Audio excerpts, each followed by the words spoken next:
One day.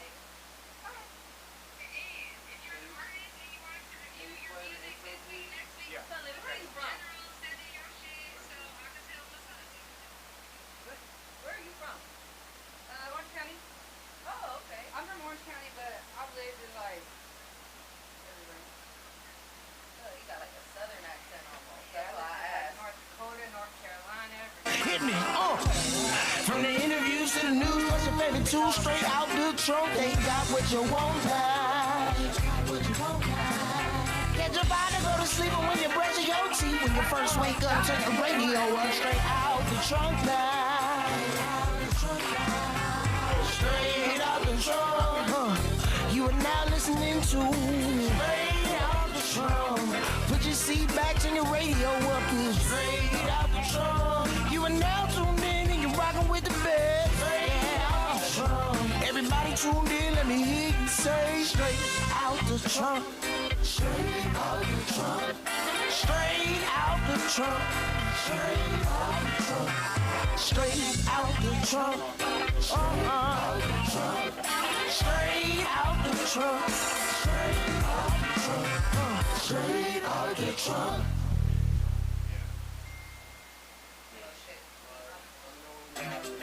Can I get a moment of your time? All right. What it do, what it do, what it do, what it do. It's your boy Banker, the name Straight Out Trunk Radio. We live, episode 16. We got special guests in the house, SunLit Media, you dig? You see here, she promoting like she's supposed to, like she always do, you dig? But hey, we gotta play these music videos. Thank you for everybody that submitted these music videos. Hit that link in that bio. Make sure you subscribe, like, share this comment, you feel me? Straight PodN, episode 16. Gang, gang in the house. Let's get with the music videos. Let's go!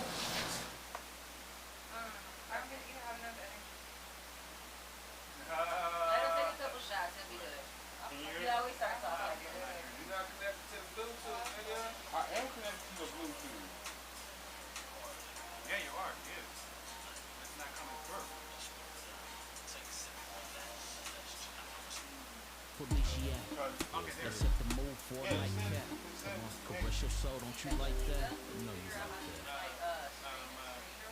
5'5" brown skin, beauty, brown eyes with the right mind, right place in the right time, baby, so fine. Yeah, I think you should know. So my TV didn't have that when I was there.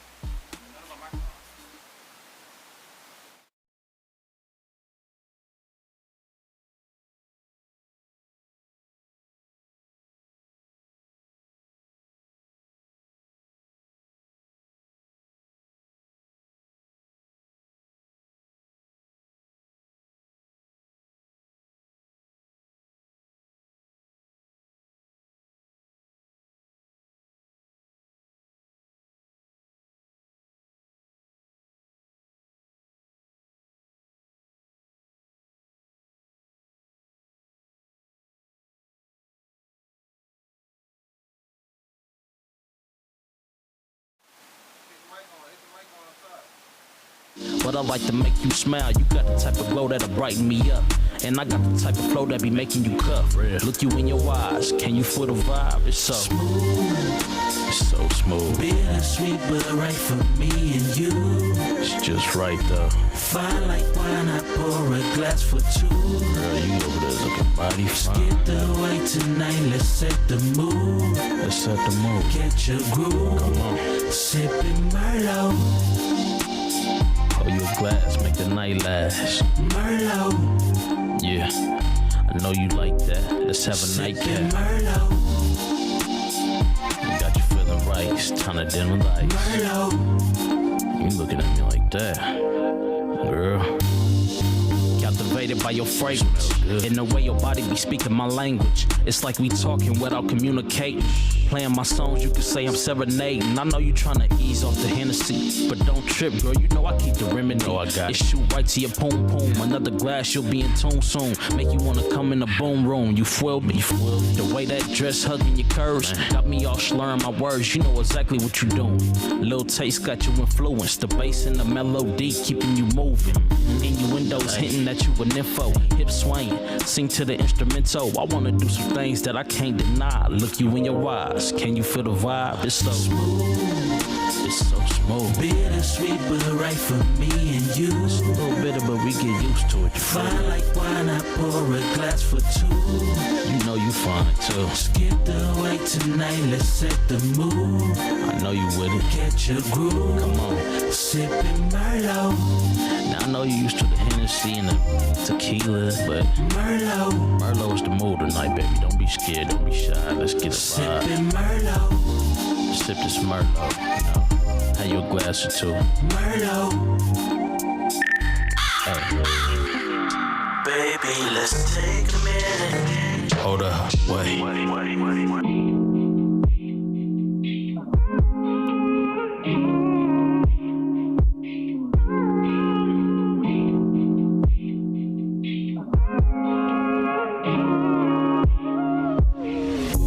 Name another girl that can do your body the way I do. Name another girl that can feel your love in the way I do. Never in a rush, my only crush, taking time out for me is all I'm asking. Baby, tell me that you do. Wanna spend it all on you. Got my time, my mind, my life, baby. I can't see me with nobody but you. I'm dedicated, I do. Ain't no one can replace the love I have for you. I've been fiending, I've been searching. Ain't nobody close to perfect, but you show me something different. Knew what I was missing. Turned me to a gymnast by the way you push up in it. And I don't know how this supposed to go. I'm just waiting in the water, I'm just going with the flow. Stay on 10 toes, let's keep this boat afloat. With nobody in our business, cause what they need to know. Name another girl that can do your body the way I do. Name another girl that can feel your love in the way I do. Never in a rush, my only crush, taking time out for me is all I'm asking. Baby, tell me that you do. You do. Wanna spend it all on you. On you. Got my time, my mind, my life, baby. I can't see me with nobody but you. I'm dedicated, I do. And I do, and I do. I do. And I do, and I do. I do. And I do, and I do. I do. I do. Nobody but you.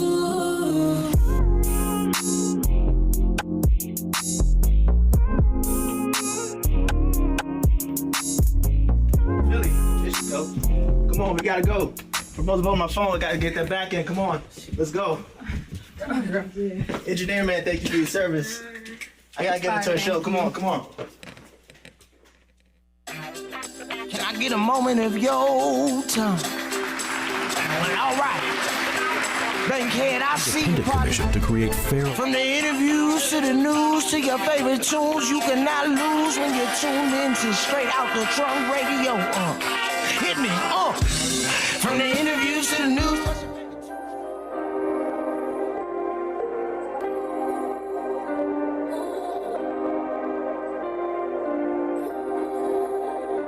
It's what's your music, baby. I had my back against the wall, but I pushed the profit, wins and losses, up and downs. I was just a child running round, now I got an out. Sitting in silence, I'm bunning loud. In that GLA Benzo, I smoke it out. It's me that they doubt, bet my downfall they'll be happy about. But I was the man of the house before the man I am now. Mama tell me she proud, we don't do no capping or chatting for clout. Disrespect out your mouth, we don't allow.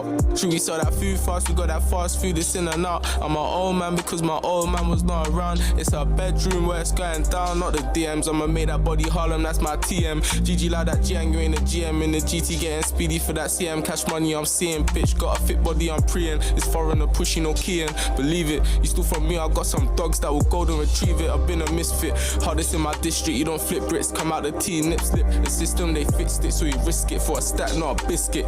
Grind up black, give you fit skin. 40 was the limit, but I'm hitting 60. If it's in a lyric, then I did it really. I did all my sins sincerely. They didn't hear me when I was spitting that crack rap. They want real rap back, got a pack, not for like abs for cats act, I'm abstract. AKA madman like Santan, hangman. 100 M's for the bank fam, that's man's plan. If that fails, it's still fuck gang gang, ending up like that sad. My Iraqi babes was trying to Baghdad, but I can't be BD to no HOE. All she know is pay for me, some women beg gracefully. I'm in their heads, they got rage for me. We still get the A class and B class from A to B. It's A and P basically. You said I could trust you, what could I trust you with? Car when I was vulnerable, they were nonchalant. Broken hearts have a consequence, that's for definite. Let's address the elephant, see if you begging or genuine. That bud was extra big, loud deafening. I see him shed his skin, I don't F with him. Snakes make my temper start tempering. T will do it, stop tempting him. I won't say anything, I'm putting out on everything. How we end up in this place, my pop's a disgrace. You lost this race, I learned from all your mistakes. When they dig his grave, I won't see his face, it's late. How many burdens at this age, shoulders big weight, it's strange. I just think about stuff, I don't wanna talk it out, bruv. Been tough without love, head high, held up, handheld, cell grab. Mad world, them L's helped us, now we can't fold or fail trust. Yo, looking for lit, then we the beacon. Every year it's fuck them season, me and used to are even hand to hand cash for bank meetings. I get them high like greetings. I land at LAX, the LA sun, a good feeling. I'm in California, playing California breeze. Casamigos and weed, $1,000 on me. Literally, this fit costs a jib, I'm too clean. MLK every day, it's a dream. You zine, I'm really sick, I don't need to try to be this hard. I was watching UCL right in this bar. Everything you do and say is a facade. I'll just smash your girl, it's apart. Backwards thing, you see the storm before calm. Lord forgive my haram, I planted the seed, I founded the farm. It's in my palm, not psalms. I'm not afraid, let's dance. I'll take my chance, fuck a circumstance. Papa's made me own the dark. Be smart, you can't get a twos in. Noah's Ark.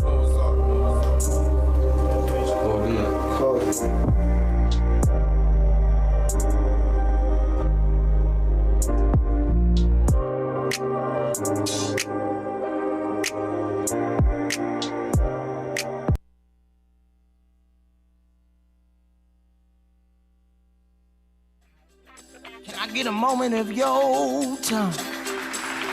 All right.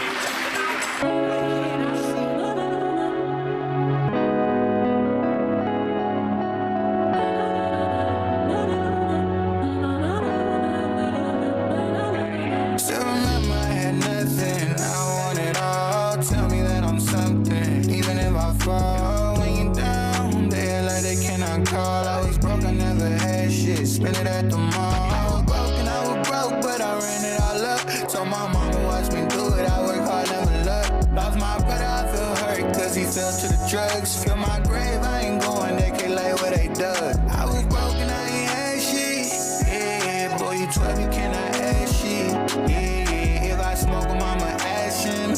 Yeah, free my brother out that cell, he scream young and you the realest on the game. Told him about myself with the gang, I cannot change. Brand new city, brand new state, a brand new flame. Brody think it's day bad, play with me, we'll make it rain. Yeah. I'm still going, I'm still flowing. Tell my mama I'm still growing. Ain't nobody that I'm on. COD out here with Owen, talking money flowing. Something they ain't doing. Yeah, I'll take you if you cool with it. You looking like you did it once. Baby, I ain't know to this. I don't got too many left. Sitting on my shooter list. Them niggas ain't important. Them bitches ain't important. My bottles all imported. I sent Brody on a mission and he Ubered it. The bitches see me, got him acting ludicrous. Told him watch your hoe, Brody need a cooler bitch. I'm riding in a Tudor, not no rental, cause I'm tourist. I love Shorty cause we on the same thing. 5'2", oh me, Shorty that's my main thing. Pop beside that north, bet they tell you how my name ring. Catching a little vibe, fly out to Beijing. Is that little band from back then? No, it can't be. I got shooters, I got robbers on the same scene, yeah. I remember I had nothing, you was sitting there. But I woke up in the morning, you just disappeared.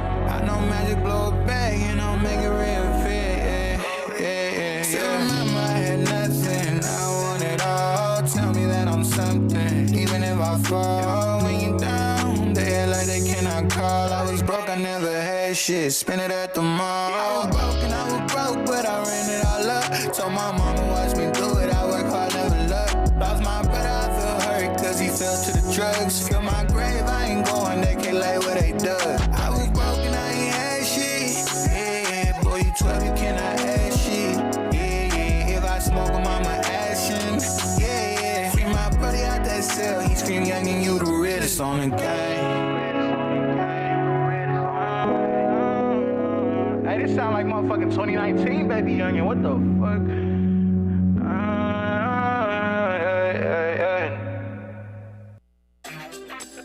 get a moment of your time? All right. Bankhead, I see you, partner. From the interviews to the news to your favorite tunes, you cannot lose when you're tuned into Straight Out the Trunk Radio. Hit me, From the interviews to the news, what's your favorite tune? Straight out the trunk, they got what you want. 808 touchdown.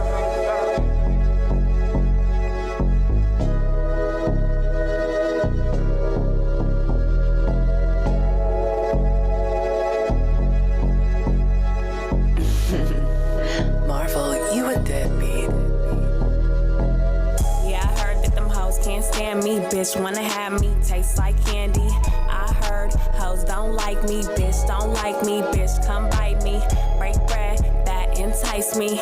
He broke, he won't pipe me. Wanna lick, taste like ice cream. Bitch don't like me. Bitch come bite me. It's kinda hard when a bitch keep dancing. Killing hoes just like Manson. Make them hard when I just keep dancing. Kill these hoes off, call me Manson. Oh, I could lift it up, I could take it to the flow.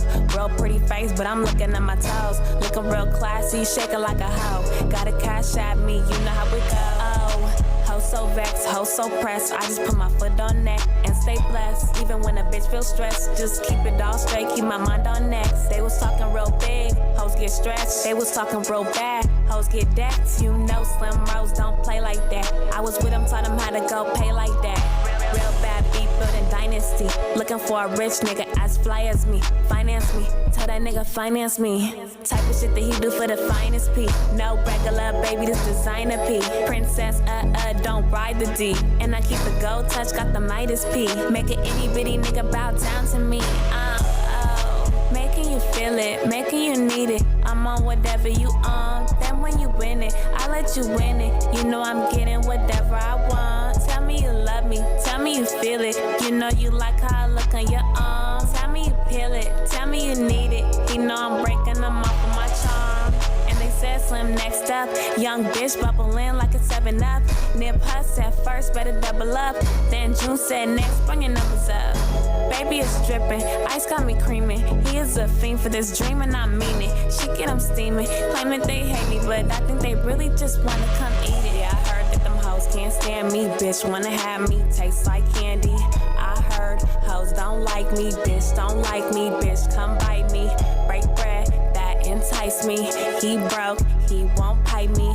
Wanna lick, taste like ice cream. Bitch don't like me. Bitch come bite me. It's kinda hard when a bitch keep dancing. Killing hoes just like Manson. Make them hard when I just keep dancing. Kill these hoes off, call me Manson. Oh, I could lift it up, I could take it to the flow. Real pretty face, but I'm looking at my toes. Looking real classy, shaking like a hoe. Got a cash at me, you know how it go. Can I get a moment of yo? Imagine being able. All right. Bankhead, I see you, partner. From the interviews to the news to your favorite tunes, you cannot lose when you're tuned into Straight Out the Trunk Radio. Hit me, From the interviews to the news, what's your favorite tune? Straight out the trunk, they got what you want. Get your body go to sleep, and when you brush your teeth, when you first wake up, turn your radio up. Straight out the trunk Straight out the trunk. You are now listening to Straight Out the Trunk. Put your seat back, turn your radio up. Straight Out the Trunk. You are now tuned in and you're rocking with the best. Straight Out the Trunk. Everybody tuned in, let me hear you say Straight Out the Trunk. Straight out the trunk. Straight out the trunk. Straight out the trunk. Straight out the trunk. Straight out the trunk. Straight out the trunk. Straight out the trunk. Straight out the trunk. What it do, what it do, what it do? I hope y'all enjoyed those music videos, man. Straight Out the Trunk Radio, Straight PodN, episode 16. We are live. We got gang in the house, you feel me? What's it do, what it do? I know y'all ain't heard them before the show, but they here, you dig? We got everybody in the house tonight, you dig? But hey, make sure you follow us, Straight Out the Trunk Radio. Make sure you subscribe, Straight Out the Trunk TV, SODTR_. We up in this thing. Oh, yeah. Oh, I'm going to have to turn on that TV. I might have to do that. I don't know if something tall enough or Rashid got that for us. Shout out Rashid, our engineer out here killing the game for us. It's the top right, the last one on the right. You'll feel it. But we here, man. Hey, it's Labor Day, man. I know everybody ain't working. The freeways is fucking clear as fuck. That's what we're saying. Smooth. I got here from the valley less than 30 minutes. Damn. Beat me here. It was smooth. I was like, yeah. 30 minutes. Everybody need to stay fucking home. You heard? You feel me? Like, that's what it is. Sorry for like COVID times again? Yeah, COVID had the best Man, I was an essential worker during COVID. I was outside and maybe like that, you know. Hey, if y'all didn't know who that is, that's SunLit Media in the motherfucking house. Our special guest tonight, you dig? y'all know what it is? Yeah. Let's get some sound effects. Oh, he got the sound effects. There we go. Yeah. I'll be hearing it. When I'll be listening, I'm like, oh, he got it. Where? We were just talking about this on the drive over. We did not know that you had those sound effects going on. That we just She did not know. Who was we? I'm sitting here telling you. I guess he does do it. I didn't know. All right, fuck it then. I did not know. I'm sorry. My ignorant ass did not know that this shit was playing the sound effects. Oh shit, chat going wild. See how good I hear them? We lit. Shout out Str8, shout out Storm. Oh yeah. Shout out Shady Blue. Hey, shout out Shady Blue. I heard she had a turn birthday. You dig? Hey, get well recovered. Don't ask her for directions ever in your life. Do not ask her for directions. Girl, a birthday person. Okay, that's debatable. You're not supposed to give that person responsibility to give out the address. Okay, when it took her 20 minutes to type an address, I should have known and I should have circled back. But it's all good because, you know. Like, y'all supposed to just copy and paste. Why y'all spelling out everything? I love you, Storm. I love you, Shady. Yeah. Shout out Trap, shout out Storm, shout out Shady. Y'all see Trap LA? Hey, shout out Slim Rose who played your music video, girl.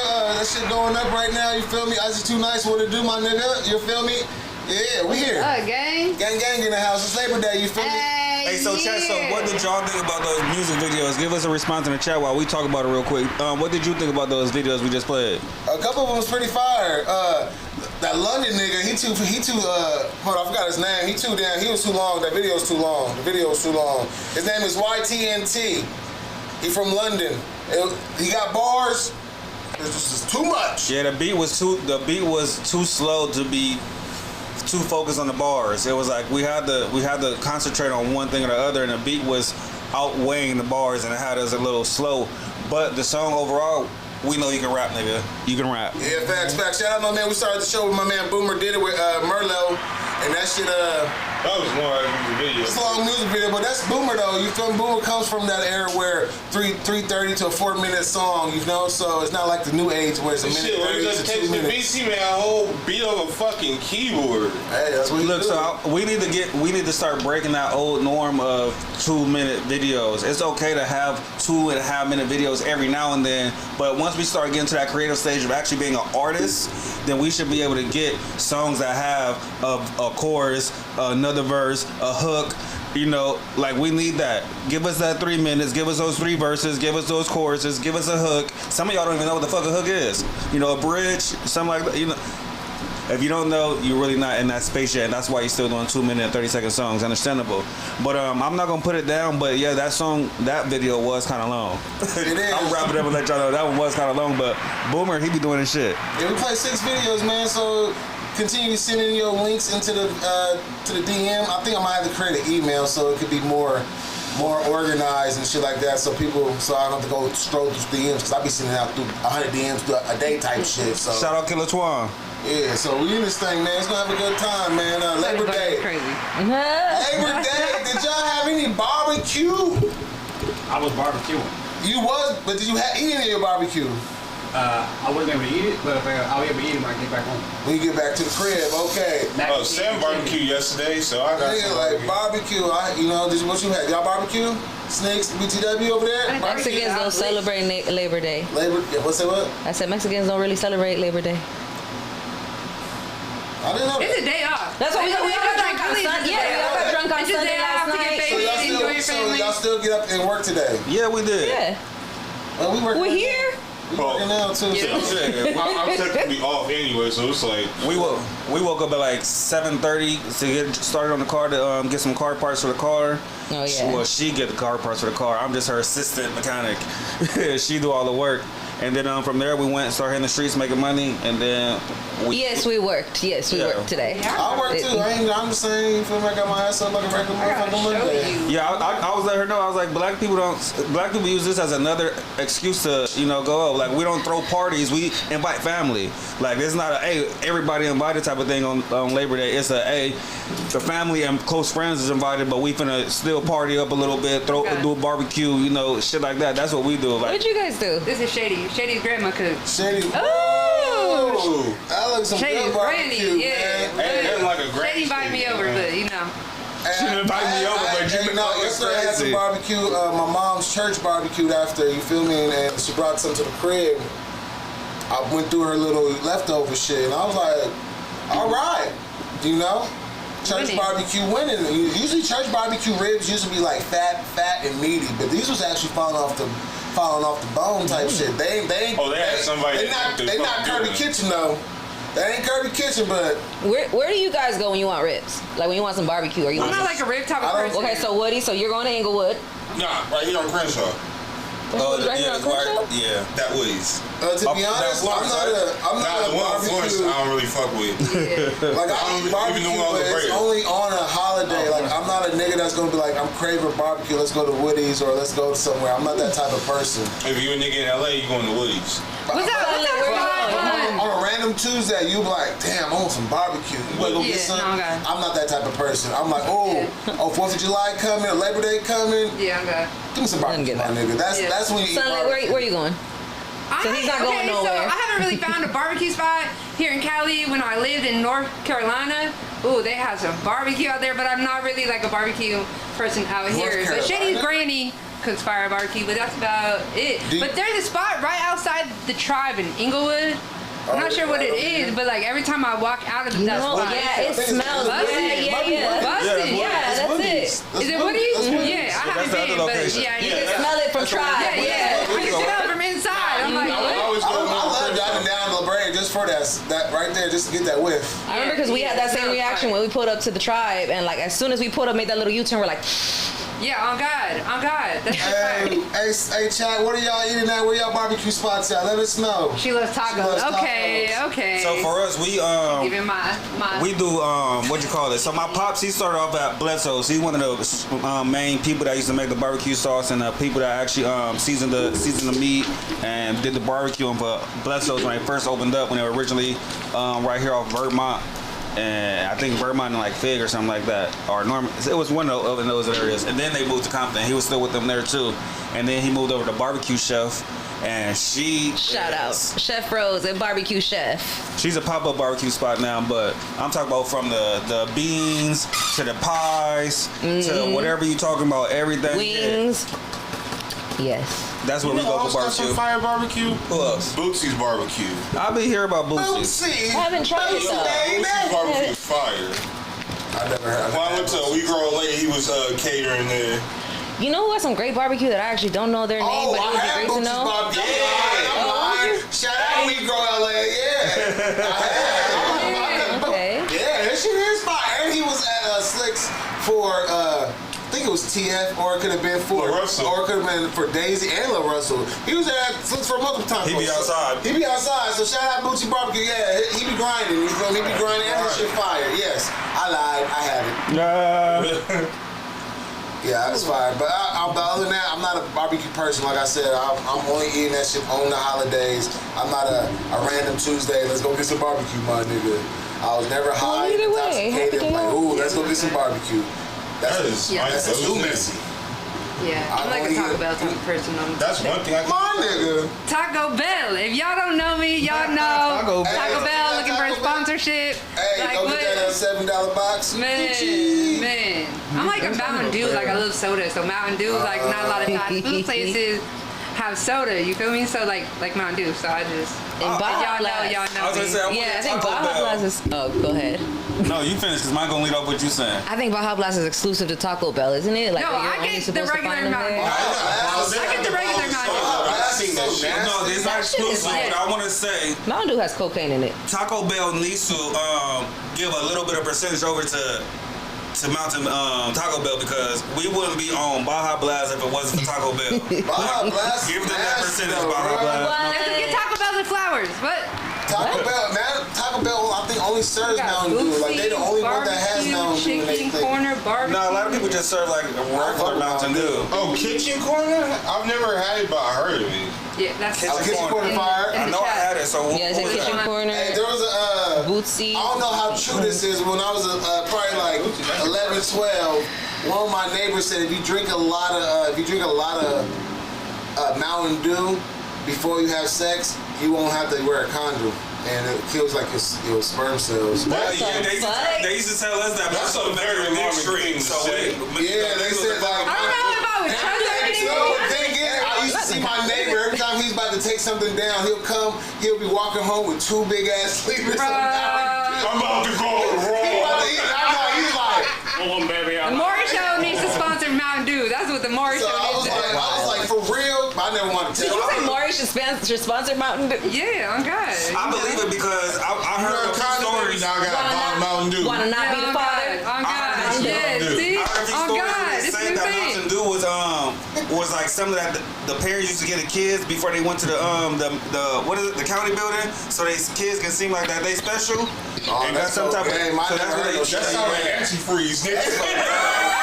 Kill you. What the fuck? I feel like you could probably give your kids a lot of things so they spend it. That's funny as fuck. But yeah, that's what I heard about Mountain Dew. So I believe he was smashing shit off of it. That's hilarious. It's all good though, man. What did y'all do this weekend? Though it's hot. We surviving this heat wave and shit like that. What up? What y'all do? Shit, we've been doing outside movies with the projector. Oh yes, we got me a projector for my birthday. Yeah, it was so much fun and it's so cool too. Like it's nice and cool. Everything is just like nice. The neighbors joined in, brought out the alcohol too. So everybody, it was fun time. It was a good time. We had a great time.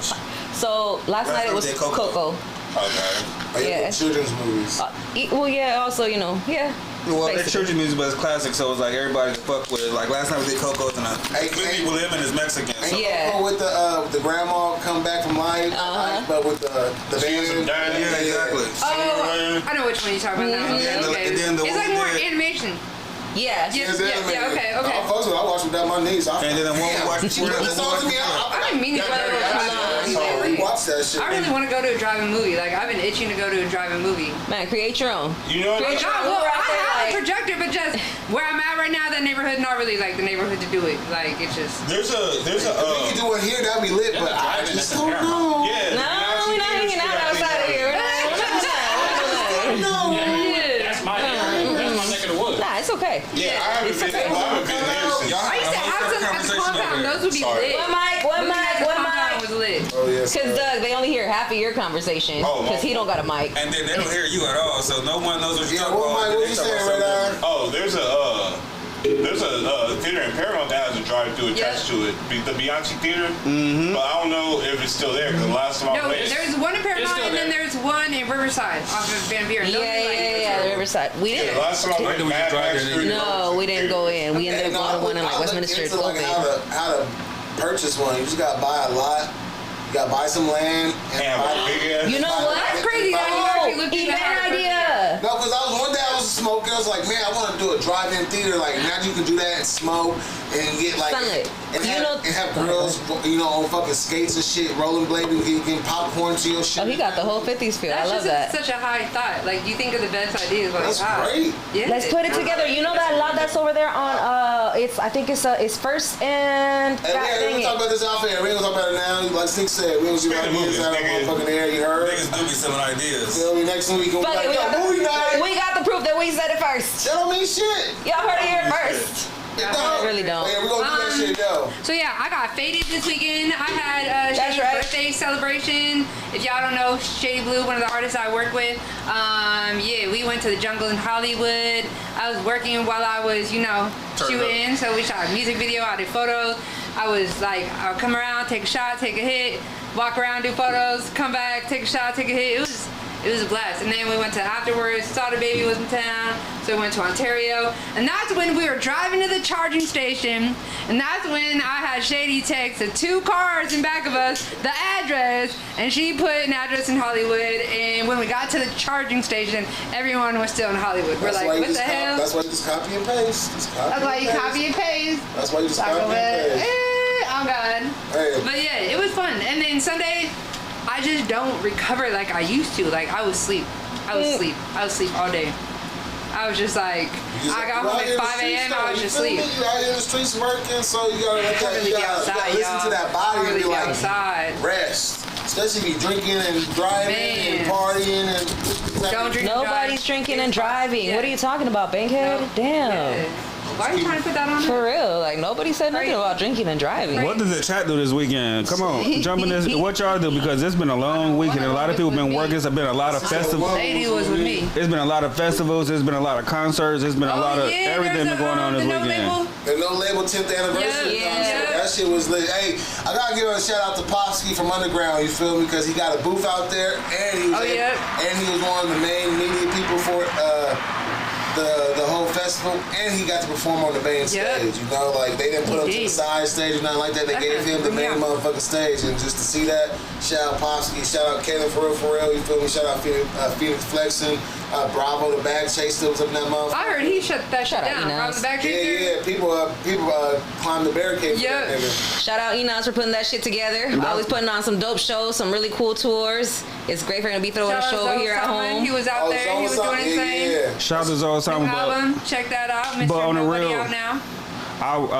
Mr. Nobody is a classic for the West Coast if y'all didn't know. Yo, that album has banger after banger after banger. Like, man. At least once a day. Bro, that shit. Talk about bangers. My girl Shady Blue and T Spokes have an album coming out. I can't wait for y'all to listen to that. Bangers after bangers. Club ratchet shit. So I'm excited about that. New music. A lot of artists that I'm around are dropping like crazy music right now. That means you're gonna be out on the street sleeping more, so shit. Yep, I'm outside. Ain't gonna get no more sleep out of here. I'm outside. That's all good though, girl. That's what you're supposed to do. We're out here. I need to put in the footwork now though, you feel me? So later I can just go ahead and do y'all remember the first time I ever met SunLit? What was your first experience? Ooh. Oh, it's been years. I met y'all outside for real. I met you guys. I met her in Hollywood. I think it was off of La Brea. It was at an Empire event. I think it was for RJ or Joe Moses' party. You feel me? Okay. And, where was it at? Some shoe store. Champions? I think it was at Champions. Bro, that was like my first big show. RJ. Bro, I thought I was the shit. Like I was at RJ shit. She was nervous, I was so nervous. That was like my first show. That shit was. It wasn't even a show. It was like a album release party, and I just like really didn't know like that. That shit was lit. That shit was hella lit. SunLit. Yeah. The chat is talking to you. Trap LA says SunLit. Where we meet?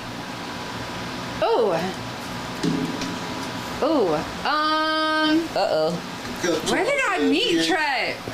Trap, where did I meet you? I thought it was a good reminder, not a trick question. No. You know what? So what had happened was when you smoke sometimes and you just forget little details. I've been in LA for like 6 years now, so like everything used to come to me quick, but now I've just been through so much. Trap, you gonna have to give me a reminder. Hey, when I first met Trap LA, it was at a Burbank shoe store, and it was for a Young Dolph event. I don't know if he was with a Young California or anything like that, but Trap LA was outside. I always seen him at events, and I always looked at how he walked with like a certain, a presence and shit like that. He attracted a certain type of energy. I was like, I want that, So I introduced myself, and he gave me like his whole rundown, you feel me, like good 10, 15 minutes, like his whole story of him touring with G-Unit, doing the whole CDs and shit. I'm like, nigga, I'm inspired, nigga. So I just started following that nigga, then, Trap, you need to come in here next week. You have some great ass memory, and yes, agreed. I met Trap at it was a Christmas thing. No, I'm sorry, I'm gonna cut y'all off. The question was, where did you meet SunLit? I met SunLit at PC Fun. Damn, we just. You buddy. Sorry, Trap, we get to you. Sorry, you come here next week, Trap. We get you in here. We all about Trap. Don't worry. But right now, Trap. So there was an event. Okay, so Power 106 was starting a little spinoff, and it was called, what was it called? Trap. But it was a little spin-off show, and we had Wife and Lucci on there. We had like so many dope people, and I thought I was the shit too. There's so many times I've taken pictures of people that I'm like, oh, I'm the shit. I'm in this spot. I'm in it. So yeah, that's definitely where I'm at. That's funny. That's definitely where I'm at. Yeah, he typed that in the chat too. Yeah, but that's Power 106. He said YF and Lucci. He said Kalisha and YF and Lucci Power 106 interviews. He came for a podcast. Yep. Oh, that's fire, man. And we're gonna talk about 3030 Compound because you had at least over 200 people that came in there to do some business with you. Yeah. Yo, Halloween party. This shit was a very, very crucial and a pivotal impact for the culture and artists out here in Southern California, all around basically. Even people came from out of town to fuck with you. You feel me? So we're gonna talk about all that shit, you know. But shout out once again. The festival this past weekend, all the artists that did their shit, you know. Oh yeah, while we go back to that festival, let me shout out Enos, because Enos is somebody that I've been knowing for a long time, and he's one of the first people that actually allowed me to bring my artists on tour when I had an artist I was managing, and we went on tour with him twice, and I actually got to see the difference and the growth and what he's been doing. And this was back in like 2018, around 2018 was like the first time I met Enos, and the work that he's put in to get to this level right here, to last 10 years, not only last 10 years, but the work that it took to even grind this far. It was like, I seen the mishaps and I seen the way that he fixed shit to get to where he at right now. And so to have that parking lot, that lot so full for this festival who's celebrating 10 years, like, it shows you that the grind was worth it, because that motherfucker was sold out, looked like. And so shout out to Enos and No Label. I wish y'all a whole nother 10 years and then another 45 years after that. Yeah, they had a great turnout. Those videos I saw, it was lit. It was packed. That's fire, man. It was packed. The grind is always worth it. The grind is always worth it. If you just keep your head down, keep grinding, shout out to everyone. What were you gonna say? I was gonna say, SunLit, get your flowers. They said, SunLit, young legend out here. Hey, Trap LA has always shown me love, and I really appreciate it, gang. We've been working. Out here, like I said, you know. Hey, I know it's random. Did you go to because your whole inner circle went there, did you go to the Bluebird Kitchen release opening? I wasn't in town. You wasn't in town? No. I saw that online, and I was like, wow, like, everyone's here. Storm was like, and I was like, what is going on? But yeah, I was in Vegas. Okay. I was working in Vegas. Yeah, I think we should all one day as a team unit go up there. It looked good. And do some content up there and test it out. I don't know. I've been on Popeyes lately, so that would be Blue good. Kitchen before, but that's just pretty good. I actually had it. Because they do seafood. I'm not a seafood type of nigga, you know. But they had Blue Kitchen. Continue your question before I answer it. Go ahead. Continue your question. No, it was more like, it wasn't more of a question. It was more of a statement. Not statement. You said, do they have it? That sounds like a question. No. What you mean? I said, did you ever have Blue Kitchen? I asked. That's what I asked. You ever had Blue Kitchen? You ever know who they are? I know who they are. No, I have not. I have Blue Kitchen. Oh, Blue Kitchen. Yes, like the blue truck. Yeah. So I'm thinking of the Bluebird still. Yes. We actually. So we live in Orange County. So we actually used to drive down. Once a week? To Long Beach. Long Beach. When they stop right there on Thursdays on Atlantic, and actually go pick up from them once a week because we fucked with them so hard. That shit was bomb. Their little tempura with the sauce thingy. Mm-hmm. Garlic noodles. Yep. Mm-hmm. I remember back in the day, probably 2015. They was barely a pop-up, you know. Like the only person that had a truck was this burger spot, and all flavors no grease. All flavors no grease. But they had a like a little food festival or something like that in a park. I think it was in like somewhere in the 40s somewhere. It could have been, you know. Somebody told me, he's like, "You in the 40s, nigga?" I was like, "I guess I am." You feel me? I'm like, I had the camera crew. The homie had a big ass camera, so it looked like the news and shit. You feel me? So I had my mic, and I interviewed Blue's Kitchen. I interviewed basically the Court Cafe, all of them. You feel me? So it was lit. So seeing the growth of them to do from that to food trucks to an establishment to coming together. Pork Cafe. The Fulminati? Yeah, Fulminati going to Vegas, now coming back and opening up their own shit again. So it's just amazing to see for our own people, and like it's possible. Just starting from a motherfucking 6x6 tent, you feel me, type shit. And it's lovely to see. Man, I've had some of the best food coming from a tent.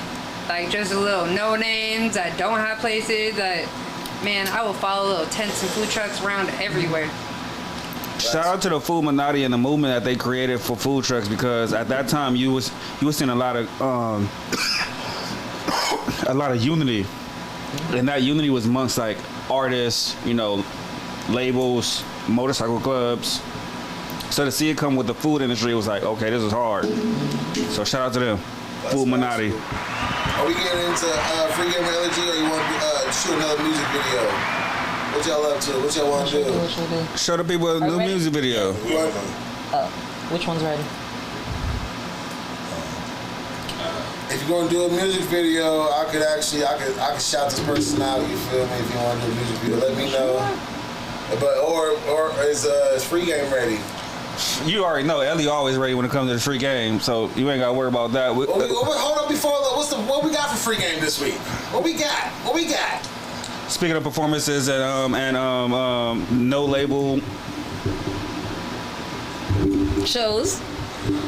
So today is gonna be about performances and stage sets. So basically I'm going to be giving out a little bit of game on how to get your performance set together, what you should be including in it, how to cut it down, get the little extra special effects, and how to do it all on your own, and of course for free. So as soon as we're ready, rock and roll. All right, so the first thing that I'm going to suggest for today is my very favorite, the very basic, and I think most people have heard of, but it still needs to be named, is Audacity. So with Audacity, it's going to be a free software that you can download onto any computer so that you can edit out sound clips. You can layer sound clips, you can add extra special effects, you can reverse certain parts of it, clip out certain parts of it, fade in, fade out, everything that you need to be able to transfer from one song that you're performing to another.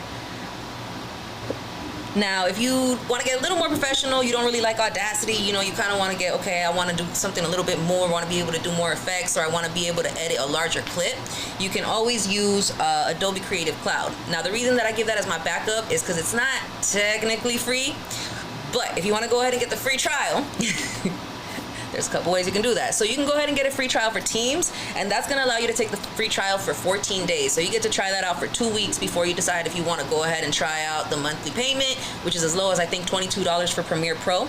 But Premiere Pro is going to be the one that you're going to be looking for inside of the Adobe Creative Cloud. So Premiere Pro will help you be able to edit out your clips. You can edit the sound by itself. You can include a little bit of a visual, add any type of stills to it, or any type of loops that you might want. You can even get some video effects in there to be able to make it a moving video at the same time as you're playing your audio, maybe make a lyric video. Premiere Pro will help you with all of that. But of course, again, it's only a 14-day free trial. And you can decide after that if you want to pay your $22 a month for it, or you can put a prepaid card on file, and then it still gives you like about another month before it gives up on trying to charge you. And then, you know, you got it free for a month. But mostly, you know, 2-week free trial, and yeah, decide after that. We're ready for the next one. All right, so now it's gonna be what you're gonna include in your performance set. So I know a lot of people like to just include, well, you know what, I just made this song last night, I wanna have it in my set. I wanna perform everything that I just created last night with the engineer and include all of it in my set. I don't suggest that, but if you must, this is how I would include it.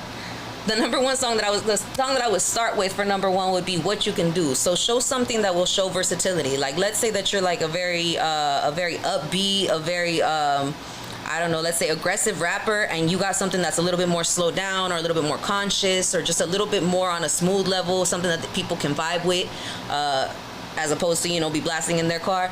Then this is something that you're going to want to start off with. Why? Because it's easier to start off with something slow and then pick it up and then end your performance on a high note than it'll be to do the opposite of it, because you never want to end on a low note where people are going to be feeling any type of turned down after your performance. So if you really want to go with, well, you know what, I want to show what I can do, go ahead and put it here.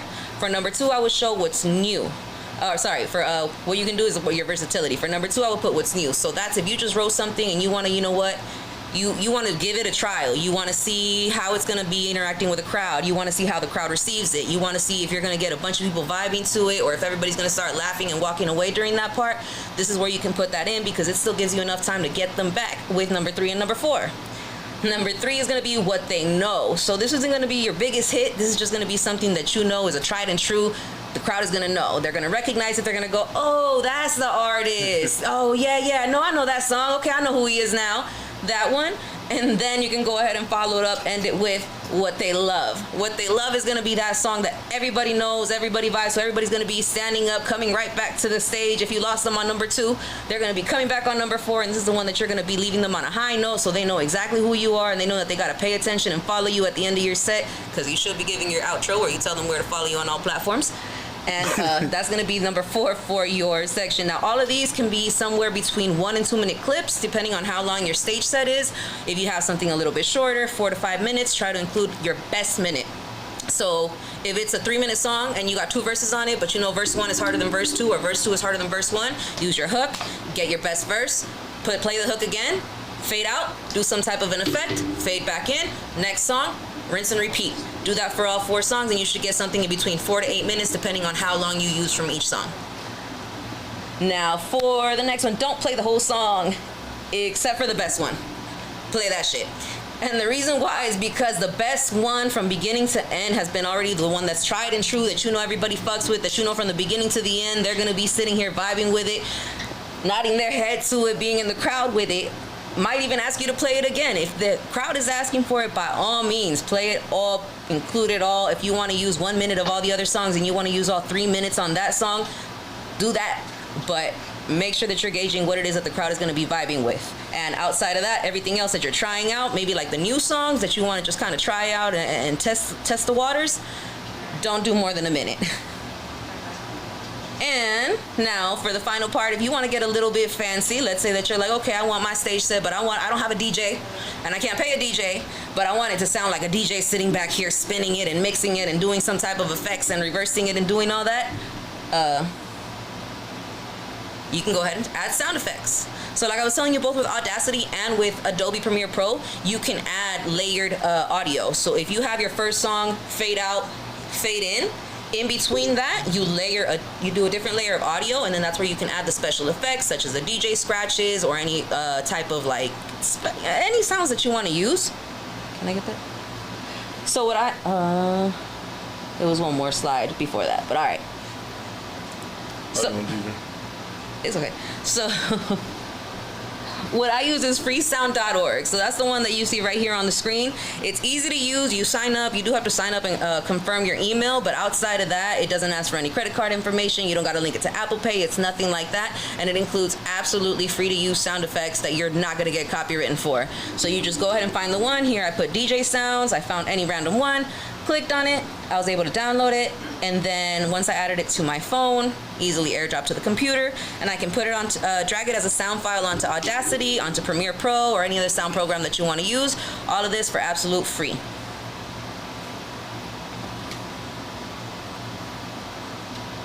And that's it. Get your performance slots together. Yay. That's some great game right there, just based on the simple fact that every artist should have a performance set. So you shouldn't have the DJ shouldn't have to wait for the track to end, load up another track into their laptop, get this track going, then got to go back to find another file in the middle of you performing to make sure they got the next track ready, or ask you, hey, which one is next, because you just gave them all these songs without saying this one's first, this one's second, this one's third, this one's fourth, or this one's fifth. Having a performance track is really important to have. So the fact that you can go in there and add all these extra effects on your own and for free if you can't find nobody else to do it. But there is people out there that can do it, like people like, you know, DJ Ty Hollywood, or, you know, DJ Crash, Trap LA, people like that can do it. They got services for that. But if you want to do it for yourself, this is the free services, and that's why it's free game with LEG, because she always gonna make sure that you can get it right yourself for a discount before you go into the next level. Because everybody don't have the budget. For free, exactly. So that I don't have a budget isn't an excuse. Figure it out yourself. These are all free ways to do it. You just got to put the work in. Yeah, that part right there. Back to you, Bankhead. Free game with LG. So listen, she wanted to ask. I want to add something too. First of all, you always gotta stay ready because you don't know what show you're about to go to that they're gonna ask you for a set list, and if you have an opportunity to perform, you want to make sure that you're ready at all times. So don't wait till the last minute to prepare. Use the tools that she gave you and always be ready. And 2, coming from a content creator, make sure you get it on video. Make sure you get photos of it. If you don't have the funds to hire a professional, make sure the homie has his cell phone out, and you put that thing in CapCut afterwards. Make your own little video. Promo is everything. Content is everything. If you didn't take pictures, you didn't video it, it didn't happen. You feel me? So you really need to make sure to get your content. And when you go perform, you already have the fit. You already have the people out there. Why wouldn't you get that on video? And so that's my biggest thing. Make sure you tell the homie to record it. If you don't have someone, take pictures, whatever. Content is content. And these days, it's not about the quality sometimes, it's about the vibe. As long as you give it a vibe, then people are gonna fuck with it. And that's some good games. So make sure that in what Ellie said and all that. Hey, free game with LG. Hey, 2 cents with motherfucking with SunLit. I'm high right now, but hold on, we in this thing, but we gonna keep this shit going. You feel me? Hey, like I said, we got music video submissions. We gonna keep this shit going with some more music videos. We gonna play my man Ajax right now called "Say My Name."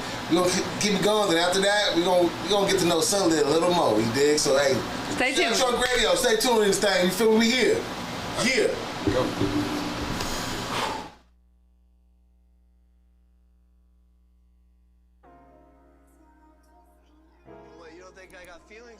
Sensitive. Let me tell you something. I got more feelings in my left nut than you 2 schoolgirls put together. Here we go. I know what they say about me. I know what they say about guys like me. They say that we're pigs, right? That we're dogs. Riley, I miss you. Baby says she don't know my name. She blinded by this ice on my chain. Rolling on my wrist, plain Jane. Do the dash like my first name, Dane. Brand new coupe, switch lane. Different bitch, but you know they all the same. Baby, don't play with me. Getting this money from A to Z. We could be ballin', we could be soaring, we could be anything you wanna be. We could go anywhere you wanna see the world. We can go back and forth. You ain't gon' sit in the back of a Porsche, yeah. Bitch, get your mind right. Just say my name and I'm on the next flight. Bitch, if you love me, say my name. Girl, if you love me, say my name. Let me hear you say my name. Say, ooh, just say it. Girl, if you love me, say my name. Say, if you love me, say my name. Let me hear you say my name. Say, ooh, just say my name. Baby, why you wanna play these games? If you love me, girl, just say my name. It shouldn't be a thing. Girl, why your face just changed? You fucking niggas on the side, I'm fucking bitches, we the same. If you love me, say it. If you trust me, do it. If you want me, show it. If you need me, prove it. If you love me, say it. If you trust me, do it. If you want me, show it. If you need me, prove it. Bitch, if you love me, say my name. Girl, if you love me, say my name. My name, you say my name. Ooh, just say it. Girl, if you love me, say my name. My name, if you love me, say my name. My name, you say my name. Ooh, just say my name. They say all men are pigs, all men are dogs, all men are scum, and they talk their little asses off about what monsters we are, but they don't understand that they're the very ones that created the Frankenstein. Shout out my man Ajax, say my name. He was a guest here on Shell Trunk Radio. Do y'all remember Ajax? Yep. He was around like the 7th episode, right? Yeah, he was in the early top 10 episodes. Yeah. One of them, yeah. Yeah, I remember. We episode 16, so I'm real proud of us. You feel me? So keep that shit going. Consistency, you dig? You know? Hey, but yeah, continue. Shout out everybody. Continue to submit those music links to our DMs, SODTR on Instagram, you dig? That was Ajax, you know. So say my name. We got a couple more we're gonna be playing. You feel me? Special guest spotlight. You dig? You feel me? We got SunLit Media in the motherfucking house. We already gave our stories how we met SunLit. You know, she already gave her little spiel a little, but SunLit, you know, you're a very pivotal person in this motherfucking culture out here in LA. You know that, right? Like you I'm learning that. I'm really humble, so I just really love what I do. So I really don't look at it from like that point of view. But I feel like recently, when I've been taking pictures of historical things, like, you know, the ICE raids and the ICE protests, like certain things like that, kind of more lock in, like, wow, my photos are really going to be in the history books. And that's with upcoming artists. Compton, AV, been going crazy lately, but I met him like back when he was coming up. Zoe Sama, I met him back before. And so it's like all these artists are really coming up, and it's like, wow, I really got the first pictures of them. So it's all kind of like sinking in more as time like goes on. So it's kind of cool to see how my art evolves as well. You know how music now, like streaming and DSPs, that shit, like streaming lasts forever. Like, but a photo lasts forever and it says a million motherfucking words without saying anything when you just look at it. You know, you just capture somebody's emotion, just capture the moment, somebody's body figure of like maybe Storm dancing, or just make how like, damn, that was like, she was getting off right there. Just capture some dope shit, you know. So, nah, like I said, when I first met you, like you was nervous out there, but after that one day on La Brea at that fucking Empire shit, you was everywhere, dog. And you feel me, everywhere. Like right after that, I still had a full-time job, like a corporate job. So I would be waking up at 5 a.m. to go to work, and then one day I just called moms and I was like, hey, so what had happened was I'm gonna sleep on the couch and we just gonna figure this out, and I'm just gonna ask people for gas money, and then it just went up and up and up, and now I'm able to make a full-time living. But yeah, I just love what I do. It's just like, it's crazy because I just really fell into it. Like I moved here 6 years ago, and when I was on Instagram, in Virginia was the last place that I lived, and so I was hitting like TZ in the DM, Compton, AV, like all these random people, and then I got here and I just started going to shows. And how did you even know them prior to coming out here? I didn't. I was just on Instagram and YouTube finding like local LA music, and I have no idea how I fell into it. Oh. I just feel like it was God just pushing me in this direction, because like now when I look at the path that I have now, I just feel like I've made such a difference in people's lives. Like, it's crazy because I really think that when you take someone's photo, it can totally change their perspective on who they are. You feel me? They're like, oh, that's me? Okay, look at me. Like, they kind of get this confidence and this pep in their step. And that's like my favorite part of taking a photo, is really like bring someone's true beauty. I fucks with it. But also, your energy comes off and it reflects the room.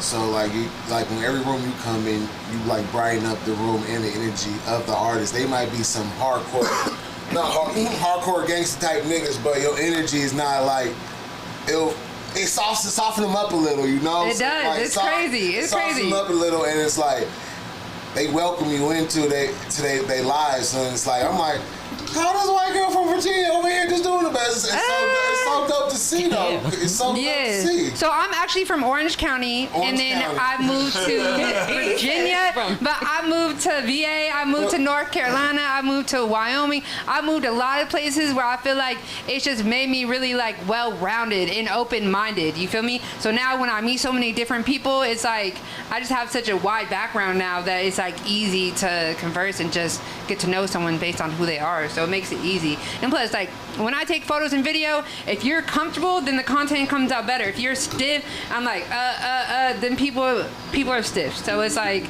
those photos turn out trash. No, facts. But I also remember the story you was telling me, and you told at J Brock's Clap It Up panel, where you felt like you had to move. You know, you felt stagnant in your life and your situation, and you felt like when you got home, I remember this, I was like, I never want to have a ass print in a chair. On God. I don't have an ass chair unless it's my car type shit. Yep. You know? I binge watched The Office for like 2 weeks, and it was just my ass print, which was in that couch, and I was like, wow, like, is that what my life is about? Like, just an ass print and a sofa? Like, I feel like I deserve a little more. No, exactly. And the thing about it, and you went after it, and you see the benefits of that sacrifice and that leap of faith.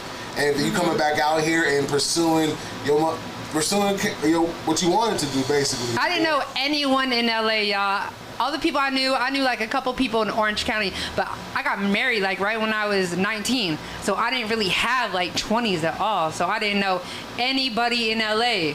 And Instagram, thank God for Instagram, I just jumped in people's DM, and now I know a lot of LA. And that's just from Instagram. Because a no is never a no. That's just not the opportunity for you. Yeah, when I first met you, I was low-key nervous to talk to you because I'm like, this girl's the real deal. What? Yeah. What? Yeah. That's crazy. That's crazy. I'm a good photographer, but I'm like, this girl's a fucking real deal. Like, I don't know how she's gonna respond. But I just say, well, I'm just say, hi, like, I'm a photographer too. Like, would you like to pull out? I'm like, you a hell of a photographer. Look at that picture right there. Oh yeah. What was that submitted to? I had tenure at the Long Beach City Art Council. Okay, there we go. That's what's up. And they sent me back my photo because it was in the gallery for a minute. So my mentor, right? I have a mentor, GB. Shout out GB Studios, Studio 9, Long Beach. But my mentor told me, like, every time I go to a shoot, I feel like that's the day that they're gonna find out that I'm a fraud. Because, like, like, and he's been doing it for like 20 years, but it's like, being a photographer, there's still stuff that you don't know. Like, you don't know everything. So sometimes when you go places or see someone with a big camera, you're like, oh my God, I'm so intimidated. And then you see the photos afterwards and you're like, you don't even know how to work that thing. Like, what? Hey. But it's just really, it's crazy. Hey, I used to be intimidated on red carpets with my camera, my little Sony, my TI 3i, whatever it was back in the day. Rebel TI, like Rebel TI. That was my first camera. I had a Canon Rebel TI, and people was like on red carpets, like, it's intimidating. You know, they look at your shit and then you see they big ass shit, and they be like, and you just be like, you gotta press it and hold, press it and hold. Just like that motherfucker scene on my Harlem Night. Stop shooting that little shit. And I was like, I use they flash and they lights for my best picture. You feel me? I just wait. You feel me? So my first camera was I understand about being intimidated. Right, intimidated. That's just real. And then your photos come out better, and you're like, why was I even intimidated? Like, I did my shit. One of my best photos was Snoop Dogg passing a blunt to somebody at one of his shows. You feel me? I was like, I did that. I caught that. Yeah. I want to get that frame and put up in this motherfucker. Bro, I'm really the type that will cry when I look at a good photo. I just love the art of it. I just love it. And I feel like that's why people really fuck with me. And talking about, when you were talking about like gang members and different people and people who are hard, I feel like a lot of people are really about business. So when they see me come in and they just know like I'm about business and I'm there, people respect that fact, because I just don't try and hang out and get in the mix and, yo, what's up? Like, no, it's like, let me get in and get my work done, and then like if I have some time afterwards, I can kick it. But I just really love what I do. Like, my girl Shady, whenever I go to an event, she knows I love you, girl, but I'm about to separate because I'm about to work the room, and that's just what it is. Like, that's just what I do. Like, hey, you let your camera speak more than first. You feel me? Yeah, my first camera was an Icon Coolpix, and it took AA batteries. It sounds like it. AA batteries. I went to a red carpet event for Fashion Week. And like, I was following my camera, and I forgot the bottom part was loose on the battery pack, and all my batteries just scattered. And I looked down at the AA batteries and looked at everybody, and they were looking at me, and they looked at the batteries. I just did the walk of shame to pick them shits up. How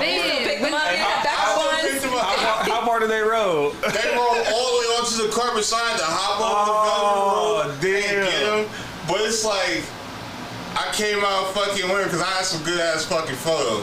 There we go. That's right. Even if I had AA battery camera, these niggas had like these big ass, it does not matter. bulky cameras. As long as you know the vibe, you know how to you his baby mama.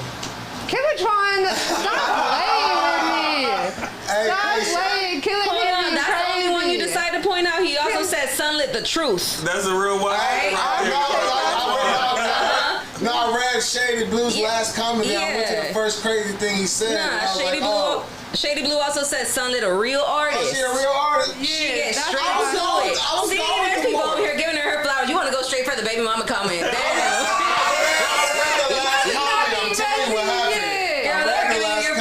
Chat. Okay, that wasn't it. That wasn't Flash TV said. Shady said she my baby mama. Oh shit. Flash TV said he met you at 33rd Compound. So shout out Flash TV, whoever he is. Yeah, that's my dog. Okay. 33rd Compound, like I said. Yeah, I would tell y'all little ass Halloween shit. Lit as fuck. 33rd Compound. You took our photos. You took one of my main photos I used for promo at your mentor spot. You feel me? Yep. Hey, that was a crazy day. You feel me? After that, I got pulled over and I had to do a whole DUI type check on it. But anyway, crazy shit because we was lit. You remember we was lit. Shout out Big Mike for that chicken. You feel me? But that's the only thing to say to me. You did real deal. But anyway, real deal. So, like I said, you went from your mentor spot, then you was like, man, I gotta get my own spot. Then you found and created 33 Compound, you feel me? And that motherfucker blew up.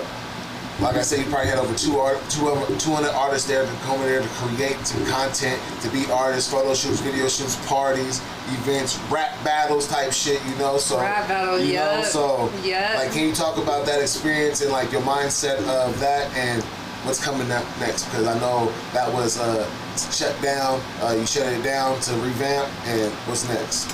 So, not next, but let's talk about 33rd Compound first. 33rd Compound, I was 33 when I opened it, so a lot of people don't know that. So I was 33, 33 is a special number, 33 is a powerful number. So 33 Compound it was, and I wanted to do a lot of different things there. So I had a great time. I kind of look at 33rd Compound as my college years. Because that's right, like right after I got separated, we were throwing parties, we were doing movie nights, I had podcasts there, I had, like, it was lit. 33rd Compound will always be a part of me, and it's not on you, it's in you. So I'm definitely having a new spot next year, so y'all look forward to it. And the thing is, when I moved into that spot, I never really wanted it to be like an event space. And that's kind of what it came to.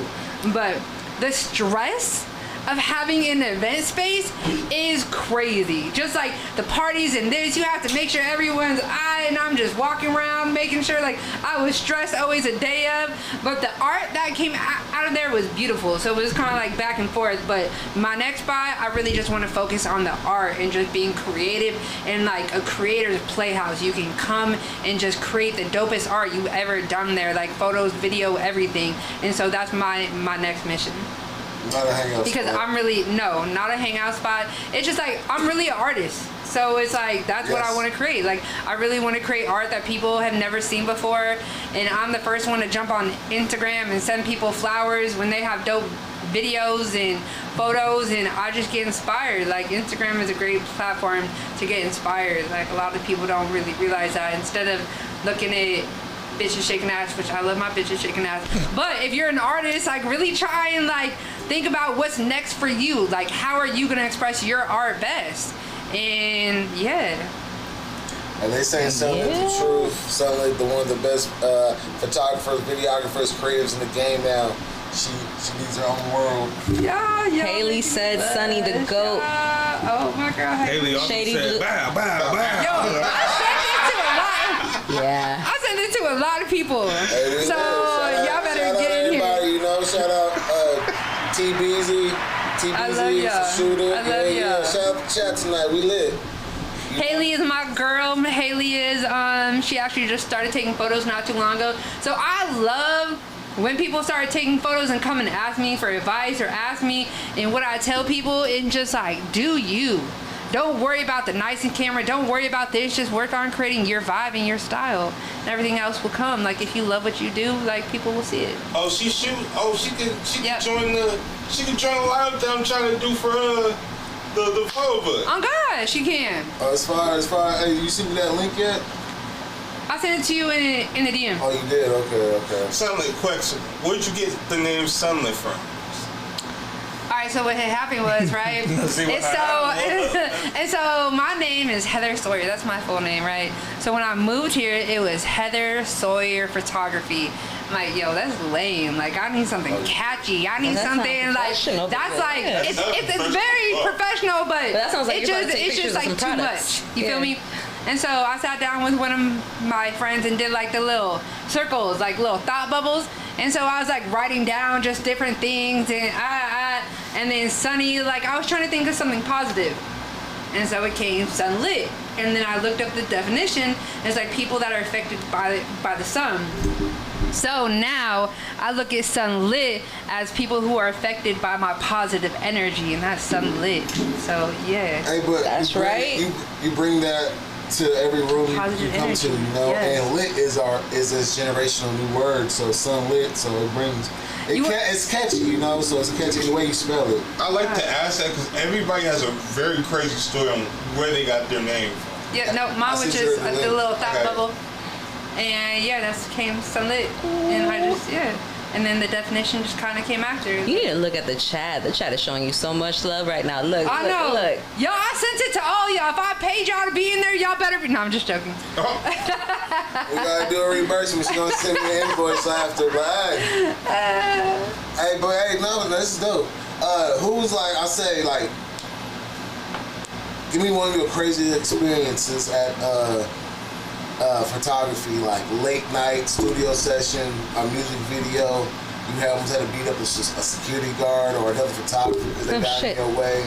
Like, because you know, photographers sometimes I seen some videos and stories and people tell me. There you go. It happened at the Caribbean thing. That too. You know, people just think they just have a better camera than you. They should have the center fold, or you know, the center spot, or something like that. You know, like, or they have a bigger platform. Then they should be in front. You know, like, motherfucker, I was here first. Yeah. You know, like, has that happened? Like, give me one of them stories. Like, how do you deal with that type of situations? That I'm like very humble. So if someone comes at me, tries to be like, I just kind of let him, because that's not really for me, and I don't really care. Like, I do it because I love it. I don't need to prove it to nobody. But one of my craziest stories, I feel like when my boy Gotti was alive, long live Gotti Gang and all that, he got signed by Sada Baby, and so that was like the first time I was around like someone really famous, and I was around the squad. And so during COVID, we all went to Rolling Loud in Miami. And so Gotti got a hotel, but of course I stayed with Sada and all the guys at the house. So I was sleeping on the couch and did one of those like the pillows on top of me to like keep warm type of thing. And they had like parties all night, and I was like just trying to sleep while the bitches were shaking ass and this and that. But I was so focused on my grind that I was like, okay, I gotta get a couple hours so I could wake up and edit and I could shoot and I could. So I wasn't even like entertaining any of the festivities. I was just like, okay, what best like photos can I get and what best this?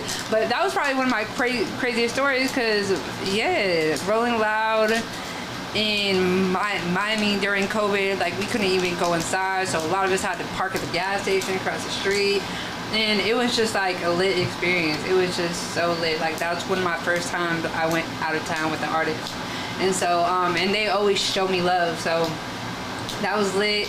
Like crazy stories you gotta give me, man. I gotta think. But all right, what was more crazy, that Rolling Loud or doing the Blueface house? Oh, Blueface house. So Blueface. Oh yeah. Okay, I knew when I seen you do that, I was like, she's in that shit. She in. You feel me? She in. I was like, get it, girl. Okay, so what happened? What happened is I was networking when I first moved here, and then I met my boy Carrington, and then he was doing the first season, and then he called me and he was like, hey, so can you edit? And I was like, yeah, I can edit. Like, keep in mind, I've been doing it for like a year so far. Like, I've never edited no 45-minute show, but I grew up on Bad Girls Club, so I love that shit. So I was like, yo, I can do this, no problem. I can create it in my head. Yeah, I can do it, yeah. And so I went there, I think episode 6, season 1 is when I took over. And I at the first episode, Whack 100, Blue was up there watching it, and I was so nervous. They said, here, sit here. I'm like, oh my God, like they're watching it and I'm nervous, and it was a good experience, but like, the thing is, right, so the first season, they had, man, okay, so Blueface homeboys were the security in the house, right? A bunch of Crips. Like, that's what they did. But then you have all the girls who are extremely disrespectful, extremely rude, but that's the type of girls that make for great TV. So sometimes you would have the boys go out like, bro, sit down, talking to them girls crazy, and they would get more lit, and then they would fight each other, and then the guys had to hold the girls, and it was just like, it was complete chaos, but it was one of the dopest things I've ever done, and Blueface put me on, and I can never talk bad about him, free him. And yeah, Blueface really gave me exposure to some crazy things, but the girls were going all night. I was downstairs in the basement editing. I was gonna say, going through, like, you had to grow up pretty fast in that type of situation. A lot of shit going around you, and you still had to do a deadline. Like, I feel like I'm so desensitized now to like ass and titties. It's just like ass, titties, cool. Music videos, it's like I just know it's just like a prop for the music video. Like when I edit, I'm like, oh, I need ass here, I need some titties here, I need some girls here, I need this here. It's just like it desensitized me in a way where it's just like. How many videos out of 10 do you think like are nothing but ass and titties? How what? How many videos, like if you were to say like 8 out of 10, 9 out of 10, 2 out of 10, how many do you think is like full of just ass and titties and that's it? Just in general, like videos that I edit? Yeah. Okay, if there's a girl there, I know what she's there for. I know what the guys are there for. Of course, they're requested. Yeah, there's a lot of it, but I feel like having a female videographer is different because like I really connect with the females. I'm never gonna have them do anything disrespectful. But sometimes when you have males that come off, they're like, just shake ass. Girls are like, what the fuck is going on? And then me, I'm like, yeah, bitch, fuck it up, yeah. So it's like a different energy. You feel me? It's different. Yeah, I love my girls. I love my females, and I would never like, even though I need ass and titties for videos, I'm never gonna like. Just to clarify, I wasn't saying it as a bad thing. Yeah, no, of course. Ass and titties in the video, but it's because I was making a comment earlier on how I feel like that's the only concept that people come up with nowadays. So correct, it's like, you know how there's pretty a much lot of ass and titties. Yep. Yeah, you know how there used to be like some type of videos where it's like, you know, what was it, Mesmerize? You know, it was based around Greece and it had a whole storyline, but it was made with like the Black Panthers instead of him being like a greaser or whatever the case. So it's like it was something a little bit more, I don't know, creative or whatever the case. And yes, it was more than 4 minutes, but it was great. So I feel like it depends on the song, and I feel like it depends how long the artist has been in the industry. Because when some artists are coming up, it's like sex sells, so it's like natural for them to be like, titty girl, da da da. But then when you have more seasoned artists who really like have storylines or more lyricists, then that's when the videos get deep, and that's what I'm like going towards now. I'm really going towards like creating storylines, creating like works of art that will be around for a while. So ass and titties is good. It gets you promo, but like for example, Shady and my girl T Spoke, they have a song coming out called Bounce It, Bounce, Bounce It, Bounce It. That's ass everywhere, but that's what this song is. But that song needs ass. You feel me? Because you can't talk about Bounce It and like it's just like storyline though. Like remember what was that one that Kanye West, the 1 and 2 and 3 and 4 and that shit was fire though. That one, but that had a storyline. It was an infomercial. It had everybody giving their testimonials, like you know, and all that. And it was nothing but ass. What about Anaconda? Nah. That doesn't really have a storyline though. No, unless you got. It is a dope video. It's a dope video, but it doesn't have like a storyline like. In the way that you know, classic though. So it is, but it's just in a different. Shout out to Mark Nasty and Compton AD because I did not realize and put 2 and 2 together because their new video, they have the same thing. So my concept, I was like, oh, they doing the same thing from booty, booty, booty, booty, rocking everywhere. Like that's what it felt like because they had the ad going on and they had the but I think they was copying off the Kanye West video. Now that you said it, that and our Bubba Sparks Miss New Booty, like that was what you said. Booty, booty, booty. Yeah, that's the same song. That's crazy. And that video was shot by Off Air. Go up Off Air, my boy. Shot by Off Air, Mark Nasty. Yeah, he did shit on that video. That video was super clever too. Off Air go crazy. Yeah, Off Air go crazy. Hey, you got that video loaded up? Yes, I do. Oh, fire. We about to play another artist video, but this time it's shot by SunLit Media. Okay, so this one is gonna be my boy Silent. You feel me? Booming season out the IE. If you need merch, But so one time, this is my boy, so that's why I'm grateful this happened when it's my boy. But okay, so I go to a yacht, right? I go to a yacht. He running out of yacht. He has some girls for the afternoon, and for some reason my battery did not charge. I saw them on the charger that morning, but there was something wrong with the outlet. They did not charge, so I had no camera. My camera was dead, dunzo. And so here I am on a yacht, and what am I gonna do? I whip out my cell phone, and I film that shit, and we killed that shit, and yeah, watch it. Roll the clip. I've had a couple shots. Oh, give me 1 second. I have it. Roll the clip! Damn! Hey, shout out. Do the line again, do the line again. And roll the clip. Yeah.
Your house and your shit was repo. Go get the money, we get the money. Go get the money, we get the money. Go get the money. Hey, fuck it up. Hey.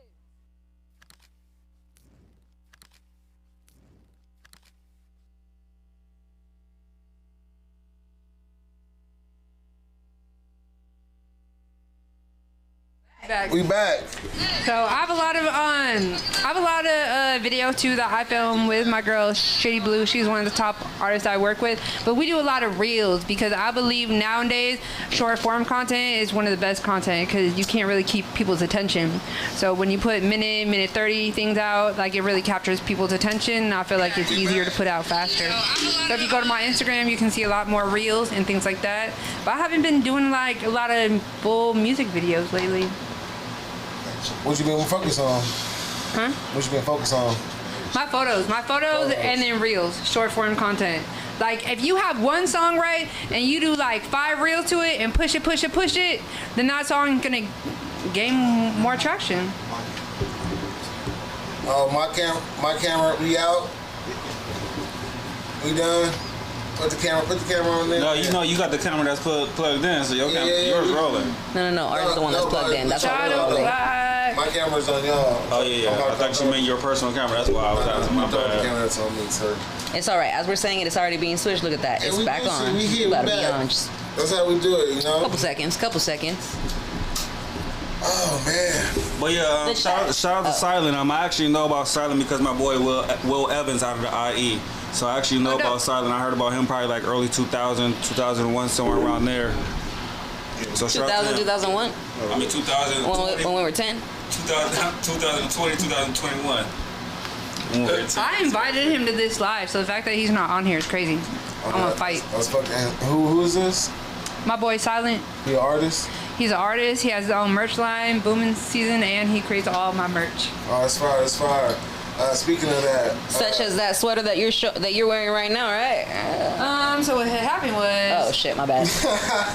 No, he can make this. He can make this. No, this was actually one of my first ones. So when I first started, right? So the reason why my logo is in Old English, because the T-shirt store down the street, they had like 5 fonts, and so this was the coolest font. And so I just picked that font from day one. Had him print on a couple things, and this was a white one. It has some stains on it. I brought it to my boy to tie dye, and yeah, but that's right. That's what you do. Years ago, I tried to tie dye everything, real deal. That's why it's in Old English. That's why when people are like, why is your logo in Old English? Because that's what the t-shirt store has. Day one. That's all they had. Yeah. So how did you learn how to tie dye? Was it like you gotta grab it, put the rubber bands twist that shit, all that. My boy put ice on it. Yeah. Oh shit, that's crazy. Yeah, I learned that in elementary school. Yeah, but my niece out dyed me, and I was like, "You doing all my shit?" Yeah, I can't do it for shit right now. I bet you she did. Creativity for the summer show. You take this and do that for me. Thank you. My girl Amani does some amazing tie dye, and she always pops up at the We Grow LA events and does tie dye with the kids and stuff like that. She's pretty dope. I know I skipped a whole segment of the show, but we gonna backtrack a little. You feel me? We did not even talk about what's on our playlist. The conversation been flowing. It's going, but you ain't got us. Shit, we got videos. They can watch the videos. We get to what's on our playlist. No, it's the who shouldn't be in your playlist. Oh, who should or shouldn't? Who shouldn't be. So it's like, we've been talking about like being able to separate the artist from the art or whatever the case. Or let's see, what's your opinion? Are you able to separate the artist from the art enough to still listen to some Diddy, still listen to some R. Kelly? No. And then that's where we go, okay, so what's something you shouldn't be listening to? But you're still like, ooh, I want to hear this song. Sorry, I can't listen to Diddy right now. I can't listen to Diddy. I can't listen to Diddy. At 80 miles an hour. I just think of Baby Oil when I listen to Diddy. Like, I can't do it. Play that. Play what, Diddy? Play that. Play what? Is that what you feel? Is that on your playlist that shouldn't be? Diddy? No. I don't know. That's a hard question to say. This nigga went from take that to play that. What are you playing? Take that. Play that. You got it. I got a couple of Brian McKnight songs, and Brian McKnight's a trash human being. What did Brian McKnight do? What did Brian McKnight do? Oh, Brian McKnight, this song his original kids, had a new set of kids, and then his son just recently died from cancer. Didn't give a fuck about his son dying from cancer until his uncle posted something about him. Wow. Like, Brian McKnight's a trash human being. Do you know that he didn't give a fuck, or was it just not posted that he gave a fuck? Oh, no, it was known. Oh, that's He's talking about like 50. How was it known he didn't give a fuck? Was it like the day of the funeral he was seen out on a yacht like with a bunch of bitches? Or is it like he didn't give a fuck because he didn't make a post, he didn't do a picture, and legally, he didn't do some type of and legally on the behalf of Shout the Trunk, I want to say this is all alleged. This is all allegedly. Alleged. Big facts, nigga. He said legally. On behalf of Straight Out the Trunk. What was not said or what was said? Oh, it was. Proceed. Oh. Now that we made the disclaimer, yes. Oh, he's blatantly disowned his kids. But then again, it is. Are you saying he's the one you listen to? Yes, I have a couple of songs. Okay, that's what we were But then again, it is hard. Yeah, he's a trash human being. It is hard because sometimes you don't know the person personally, so you can't like. TMZ, that's how TMZ gets his business. But it's certain things like, I say motherfucking Mystical. I don't gotta know. What's wrong with Mystical? Are you serious? He was convicted of, rapist. Ah, damn. Multiple times. That's why. Well, he got convicted, so I can't say allegedly. Multiple. He's in there right now for it. It's multiple. So is it still okay to listen to that one song? I walked in the room with my dick in my hand. Yeah, that me cool. Red flags now. Red flags now. Looking back, that wasn't. Come on, play that. What about Diddy though? You still fuck with Diddy? Play that. Nah, I've never. But that's the thing. Like, I don't know Diddy personally, but I know that he shouldn't be kicking a bitch. Like. Overall. Yeah, I saw the video. The video is like hard to. When I'm listening to the music, I'm definitely not imagining and dancing like I'm about to go kick a bitch. Yeah, but like you're supporting that type of behavior. But you do got the baby boy right there. Nice thing. I mean, he did. Everybody got baby oil when they have some freaky shit. You feel me? Bro. He did that much baby oil? Come on now. He did just go to Soraka in Vegas. Come on. Bankhead just came back from Soraka in Vegas. Soraka? Yeah, I don't know. Soraka. They came back from a circa. But is there a level of freak that's unhealthy though? The hotel room. I feel like there's a level of freak that's unhealthy. It probably is, but it's. There are people with disgusting fucking fetishes. Oh yeah, on God. I've seen some weird fetishes. If a guy pays you money to get flown out or some shit to pee on him, would you? What? I can't answer that question. I don't know. You pee on somebody before then. No, I can't. You got phone down and pee on somebody. You know how motherfuckers get Dubai like, yo, I'm gonna fly out of fine ass shorty, and she gonna be like, oh, you wanna have sex, daddy? No, I want you to pee on me with your golden. You know what? Hold on, that's one. Yeah, crazy. what if it's like a Dubai prince and he's like, I want to be peed on by an American woman, and he'll fly you out and pay you. It really he'll give you a good ass You check. gonna pee on somebody? Get the fuck out of here. That's crazy. She's not fucking up. She's not fucking up. That's my nigga. That's a bit surprise. I got bills. I got new cameras to buy. I got a studio to open. Like what? To get baby Bro, it oil. depends. You're getting paid. You better not clip that. I swear to God. You better not clip that. I swear to God. You better not clip that. You better not clip that. So now that we get straight, we're gonna change some more. Okay, wait. Would you pee on a girl for some money? Hell yeah. $10? Fucking judging. Yeah, price too. Shit. So look, You would pee on a bitch for free, wouldn't you? That Simon said it all. The Simon said it all. Okay, Diddy. Look, so we're gonna change the ranges now. Now we got the. Now that we got the. All right, Kelly. Now that we got the people with the baby oil. I ain't gonna get it. One mic. That's a whole nother podcast. We got straight out the truck after dark. What? Now that we got the baby oil, we got the pee, and we got a range of which ones. We got the baby oil. We got the pee. We got the room. Hold on, we're ranging which one's worse. Where does the cum on the nipples weigh in on this thing? Oh yeah. Wait, the what? What is The it? cum on the nipples? You know, cause you talk about some baby oil was bad and the pee is bad. What's the range? Where's this on the scale? Is the cum on the nipples? So allegedly. Because this nigga still listen to. So allegedly, it's allegedly, damn it. Anyway, they didn't convict him of the cum on the nipples. Okay, they convicted. It make you look at the You gotta think, but not the cum on the nipples. That's my So allegedly, Diddy, like when he had the escorts finish, and they finished on the bitch, and so like they were coming all over the the torso of the female. Okay. He would have the dude walk out, and then he would have the female rub the dude's stuff all over his nipples. Okay. I feel like the projectile on the upper part of the body is normal, but the other people doing it is not normal. Yeah, like multiple people doing it on one person, that's not normal. Yeah, Diddy was letting it. I feel like one person on one person, no, that's kind of normal. That's a whole nother. That's kind of normal. That's all porn, but I can't. baby oil. I couldn't baby be oil the judge getting paid in for that baby fucking oil, court getting paid to get peed on. The baby oil. Baby oil is nothing. But the next that amount of baby oil. That's a personal thing. Yeah. The question was, where's the range in between what y'all talking about? The question was, what song you listening to? Remember how we got here? Jail. That's a whole other page. Jail. That's at the end of the book.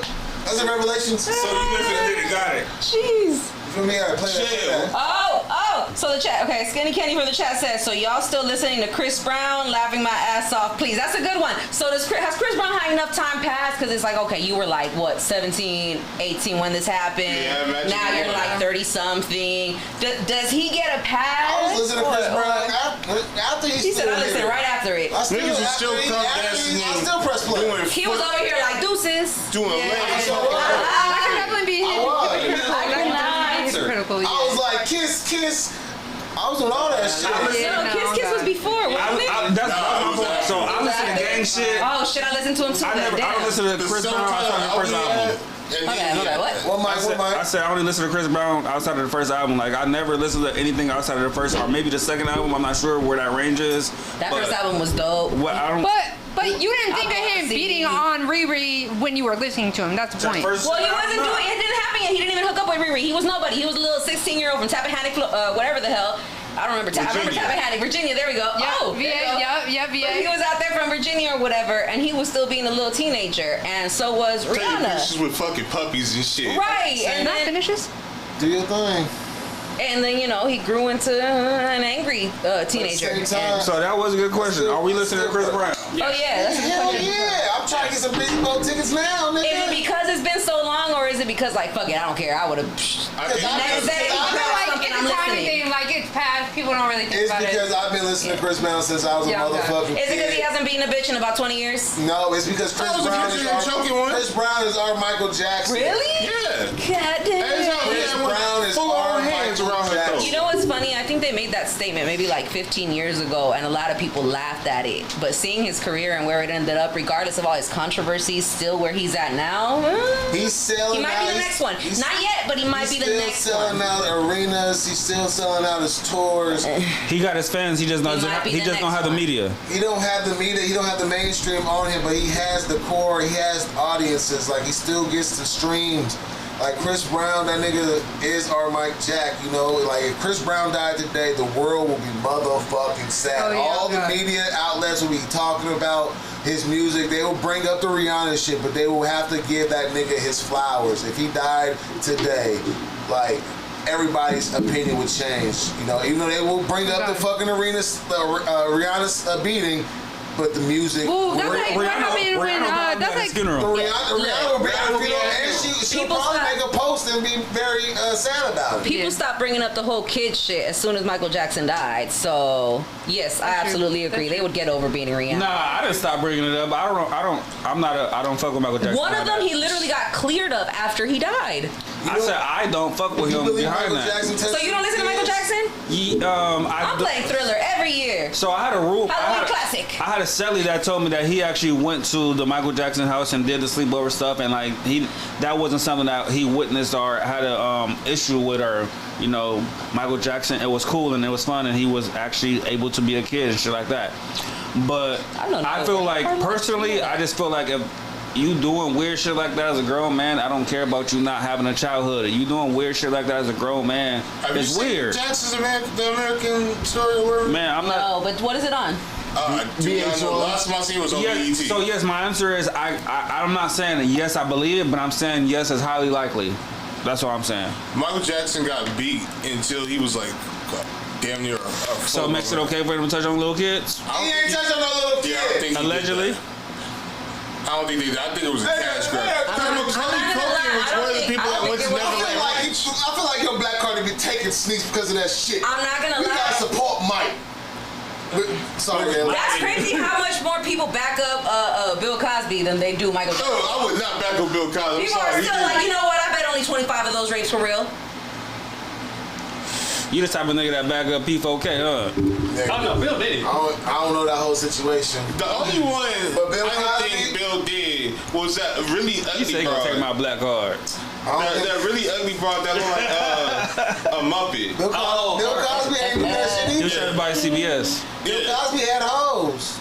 Yeah, but it's like the only one that I didn't believe was that ugly broad. Like even when you were younger, you weren't a looker. Like I don't think I know people probably looking Bill like, did something to you, bro.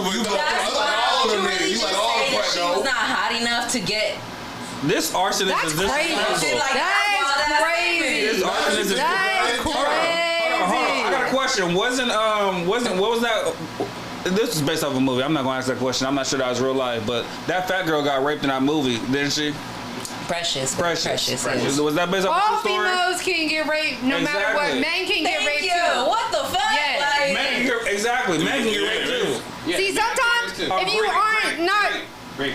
by the world standards, if you are not as pretty, sometimes it's easier for guys to rape those type of girls because those type of girls won't speak up or those type of girls won't say something. So rape is across all boards, guys. Everything. Do you believe a man can get raped? Some guys don't. Yeah. Absolutely. Hell yeah. A girl could tire him. Yeah. I ain't gonna say I got raped before. Sometimes. I'm like, But yeah. also you gotta realize that this group of men does not count. Like if they were like, let's say they were 11 or 12 and some like 20-year-old was fucking or sucking on them, they don't count that as that. Yeah. They count that as they got lucky. No, I got one though. So it's not, it's kind of hard to calculate. Hold on, I got one where it doesn't conduct on that. It wasn't about the age. I was like, yeah, that ain't rape. We got some. See, I actually know a homie. I thought that shit was That's sexist. That's what that is. That's sexist. I wasn't here for that. It ain't. It is sexist. No, Mike, I got a homegirl that actually was she was older and she used to drop like that way. Nigga, your mic is on and we said one mic. I'm sorry. We can hear your side conversation. Sorry, sir. Sorry. to stick to the topic of yes, men can be raped. Raped. I had a homegirl who would slip pills into dudes' drinks, and then would do things like that to them. So yes, it can happen. And I was so surprised. I was like, why hasn't nobody told on her? And he's like, cuz shout out to the homegirl. Crazy. No. Shout out to the homegirl.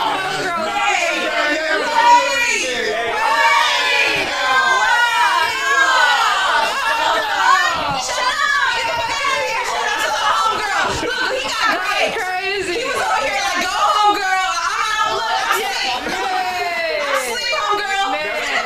He was in that group chat. He was in that group chat. He was about to shout out that group chat. You already shout out that group chat. You was in that group chat. You was in that group chat. Shout out to the homegirl.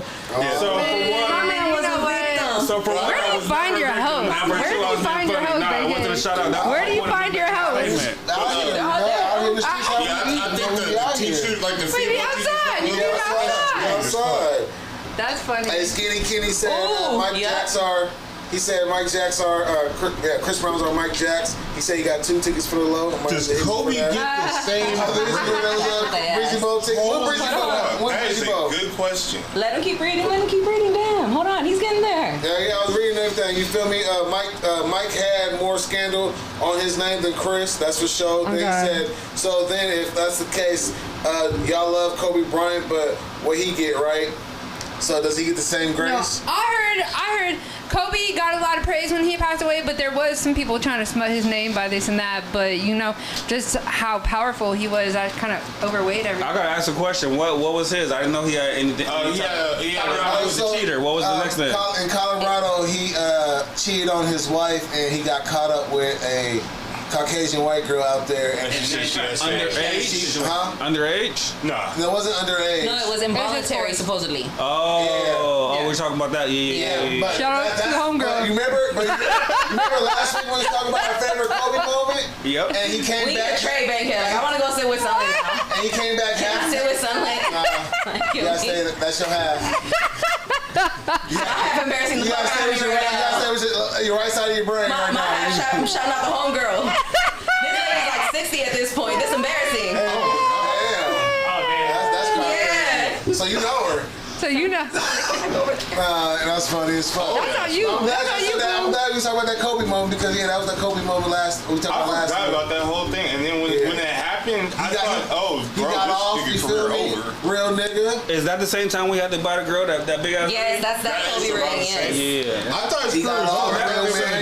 Like bullshit. So the answer that wasn't right after. That wasn't right before he passed away. That was like 10 years. So does he get great? No, the question was, does he get grace? Drugs. He just came from surgery. So does he get grace because of that? Really? I got off surgery, so I get to cheat. Anyway. I don't know, because I forgot about that. You all some pills, you all getting some drink, you know. She could have snuck in the room, you know, like she could have did room service. So you're saying he's sleep graping? I don't know what happened. I wasn't there, but allegedly. Everybody love Kobe. Nobody gonna talk. Okay, wait. I have a question. Wait. Let's change the topic real quick. What about this whole rat situation? Like, is a rat really a rat these days?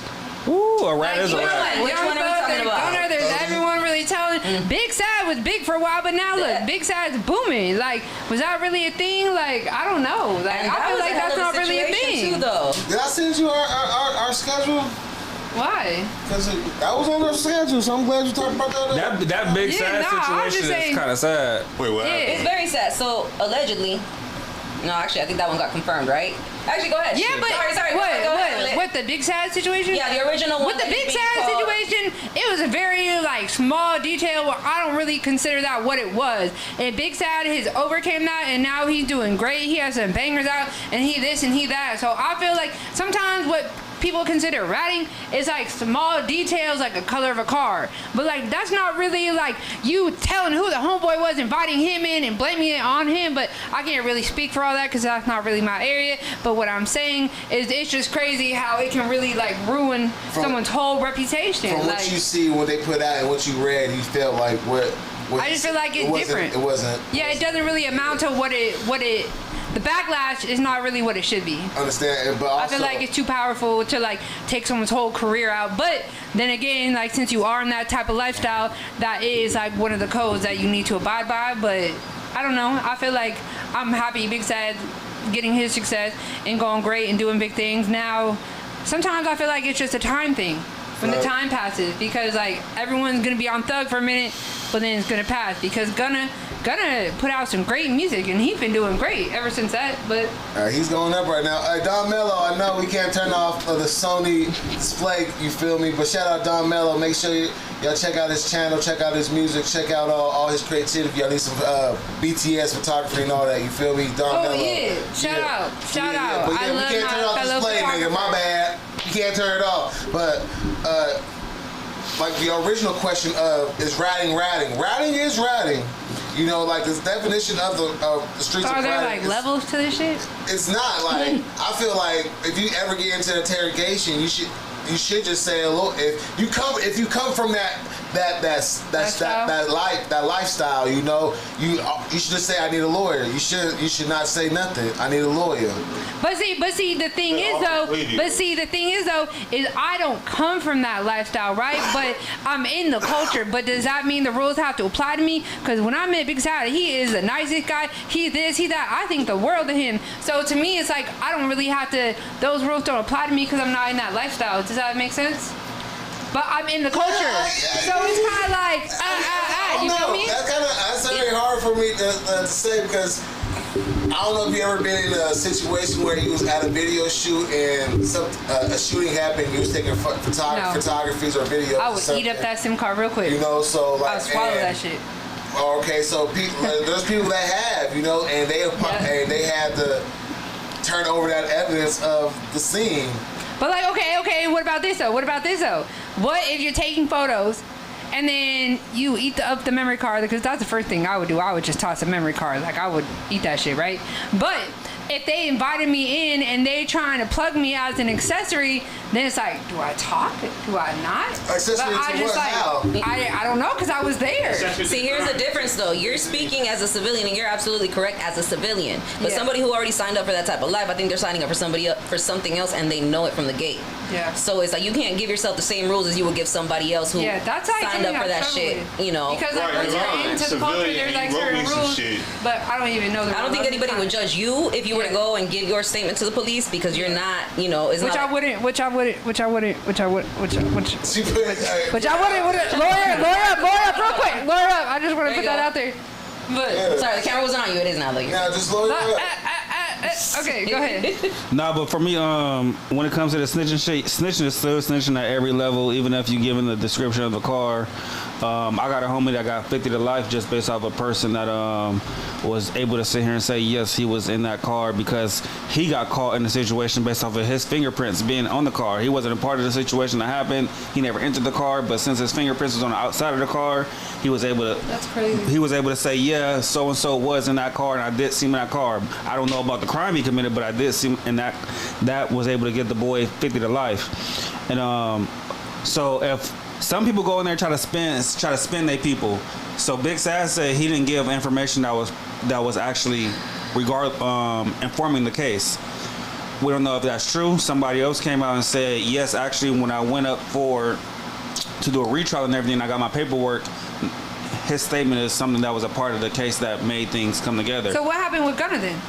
With Gunna, I'm gonna say. No, not Gunna, Thug. Sorry. We're trying to figure out if he did snitch. Man, no, who Thug? Yeah. No, we're not trying to figure out. The person that he named as the shooter was actually arrested for that case. So we can't say allegedly. Like that was snitching. So he gave people a name. He said Roscoe so and so and so and so in that Lil Wayne bus shooting and this and that. And Roscoe is the person that got arrested for shooting up this bus. That's snitching.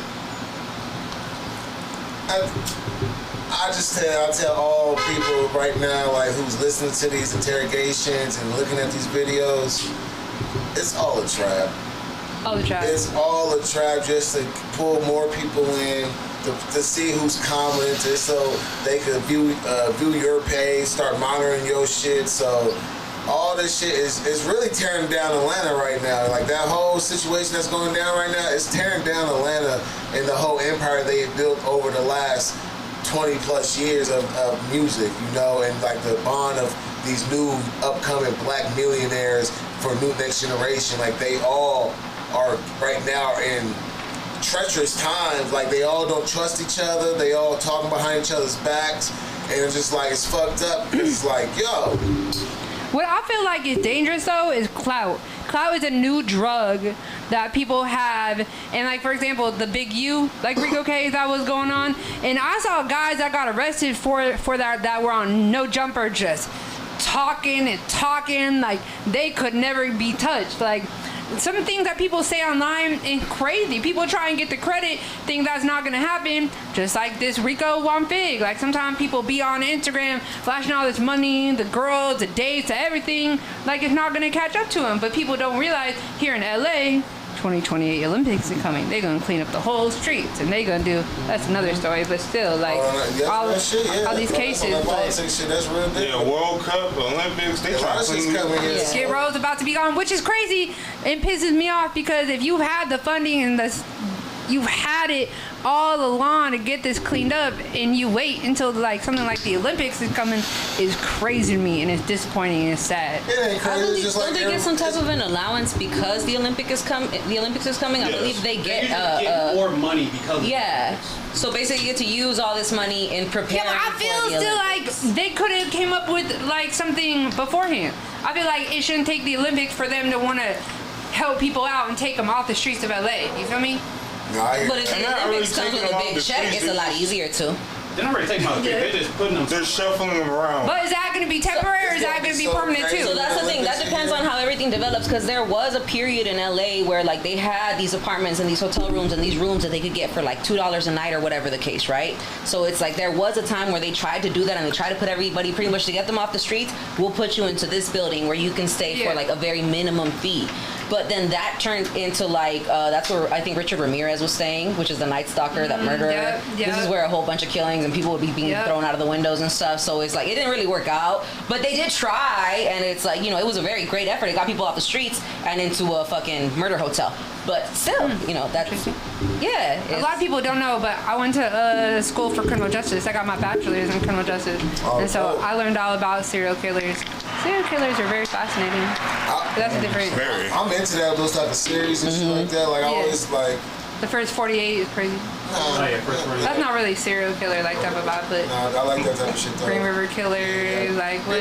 Jeffrey Dahmer. My dad was obsessed with the Black Dahlia murder. Yeah. Terrorist. That shit crazy. What? My dad was obsessed with like the Black Dahlia murder. Okay. Like that was one of the craziest murder crimes that ever happened, and they still haven't found the killer. Yeah, that's just crazy. Yeah, they just said simple, mind your business and stay out of shit. Civilian or not. And also stop posting shit on social media, even if you're doing it, even if you send it in an invisible mode. Like that's the stupidest shit you ever can do. Everybody that's getting caught up in this shit like that is really getting caught up from trying to be that person on social media. Also, everybody want to show, they want to show a gun. What up? Instagram. When they did that, you're sharing your location on Instagram now. That is crazy. That is suspect. That is weird. That's dangerous. That is weird. Y'all want people to get shot and killed. Y'all want people robbed, you know? They're like, do you want to share your location with your friends? No. Your favorite artist share their location. But okay, but like if you have to think of it like worldwide, like maybe some places it's cool to share your location. Everyone's just like it's safe enough to, right? And it's literally something. I don't know. Like if you share your location, you shouldn't have to think like, oh, someone's gonna come get me. Well, I think, but that's like the world we're in. But still. But there are places where people could do it comfortably, and it's like, oh, I can share my location with my friends so they know I'm here, and we can pull up and hang out. But like in some areas, it's dangerous. I would never share my location. We make sure every artist that we have, we don't do that. We ain't. We only going live inside secure locations where everybody can't really see. We ain't showing those street signs. If you want to take a picture, we're not posting it until after we leave. We're not doing none of that. I learned that so quick when I moved to LA. Do not post where you're at. Do not post the people where they're at. Wait till you leave hours. Like that was an eye opener. Like I never thought like I would have to like think about that. And that was one of the first lessons that I like learned in LA. Like make sure you don't post this. Make sure you don't post me. Make sure, because I be in a lot of different hoods. Like people be like make sure. And a lot of different people follow me, and I would never want to be the reason. So that was something I learned like ASAP. Yeah, I usually like when like the Instagram stories, I'll just take the video, save it, and then post it later. Yeah. I'll wait till like the night of or the next day and be like, yo, yesterday I was so busy I didn't get to post this. But that's what happened to a lot of people. Isn't that how that's not how Pop Smoke died, no?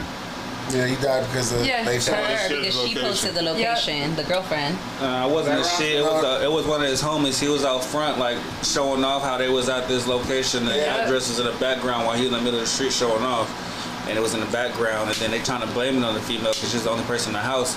But they also forget that the dude was the person that walked out the house last, and somehow this back door stayed unlocked. Yep. And then he went out the front door, and they came in through the back door. Pop Smoke, right? Yeah, but also didn't that come out to be like it was that's that father-son robbing / killing, right? No. That was PNB Rock. My bad. But like that they were on the girl hard, but it wasn't even her fault. That is devastating. Could you imagine losing your lover and then having Yeah, okay, Was that foreign chick that came on there with the big lips? That was like, I don't know what, but she was talking real like chopped up English. She was pretty normal. She was pretty normal. Never mind. I think I'm mixing them up still. Yeah. You probably but you've been done before. No, I think it was because she was like Pop Smoke. I remember that one. They talk about PNB Rock. Oh, damn! Now we're back to Yeah, imagine losing somebody that you love to like getting robbed, and then people blaming you for that shit. Man, and then it turns out it's not your fault, and it's like there's still people, some people still blaming you, and then some people don't even like acknowledge that it's not your fault. Like it's crazy. It's overbearing. Yeah.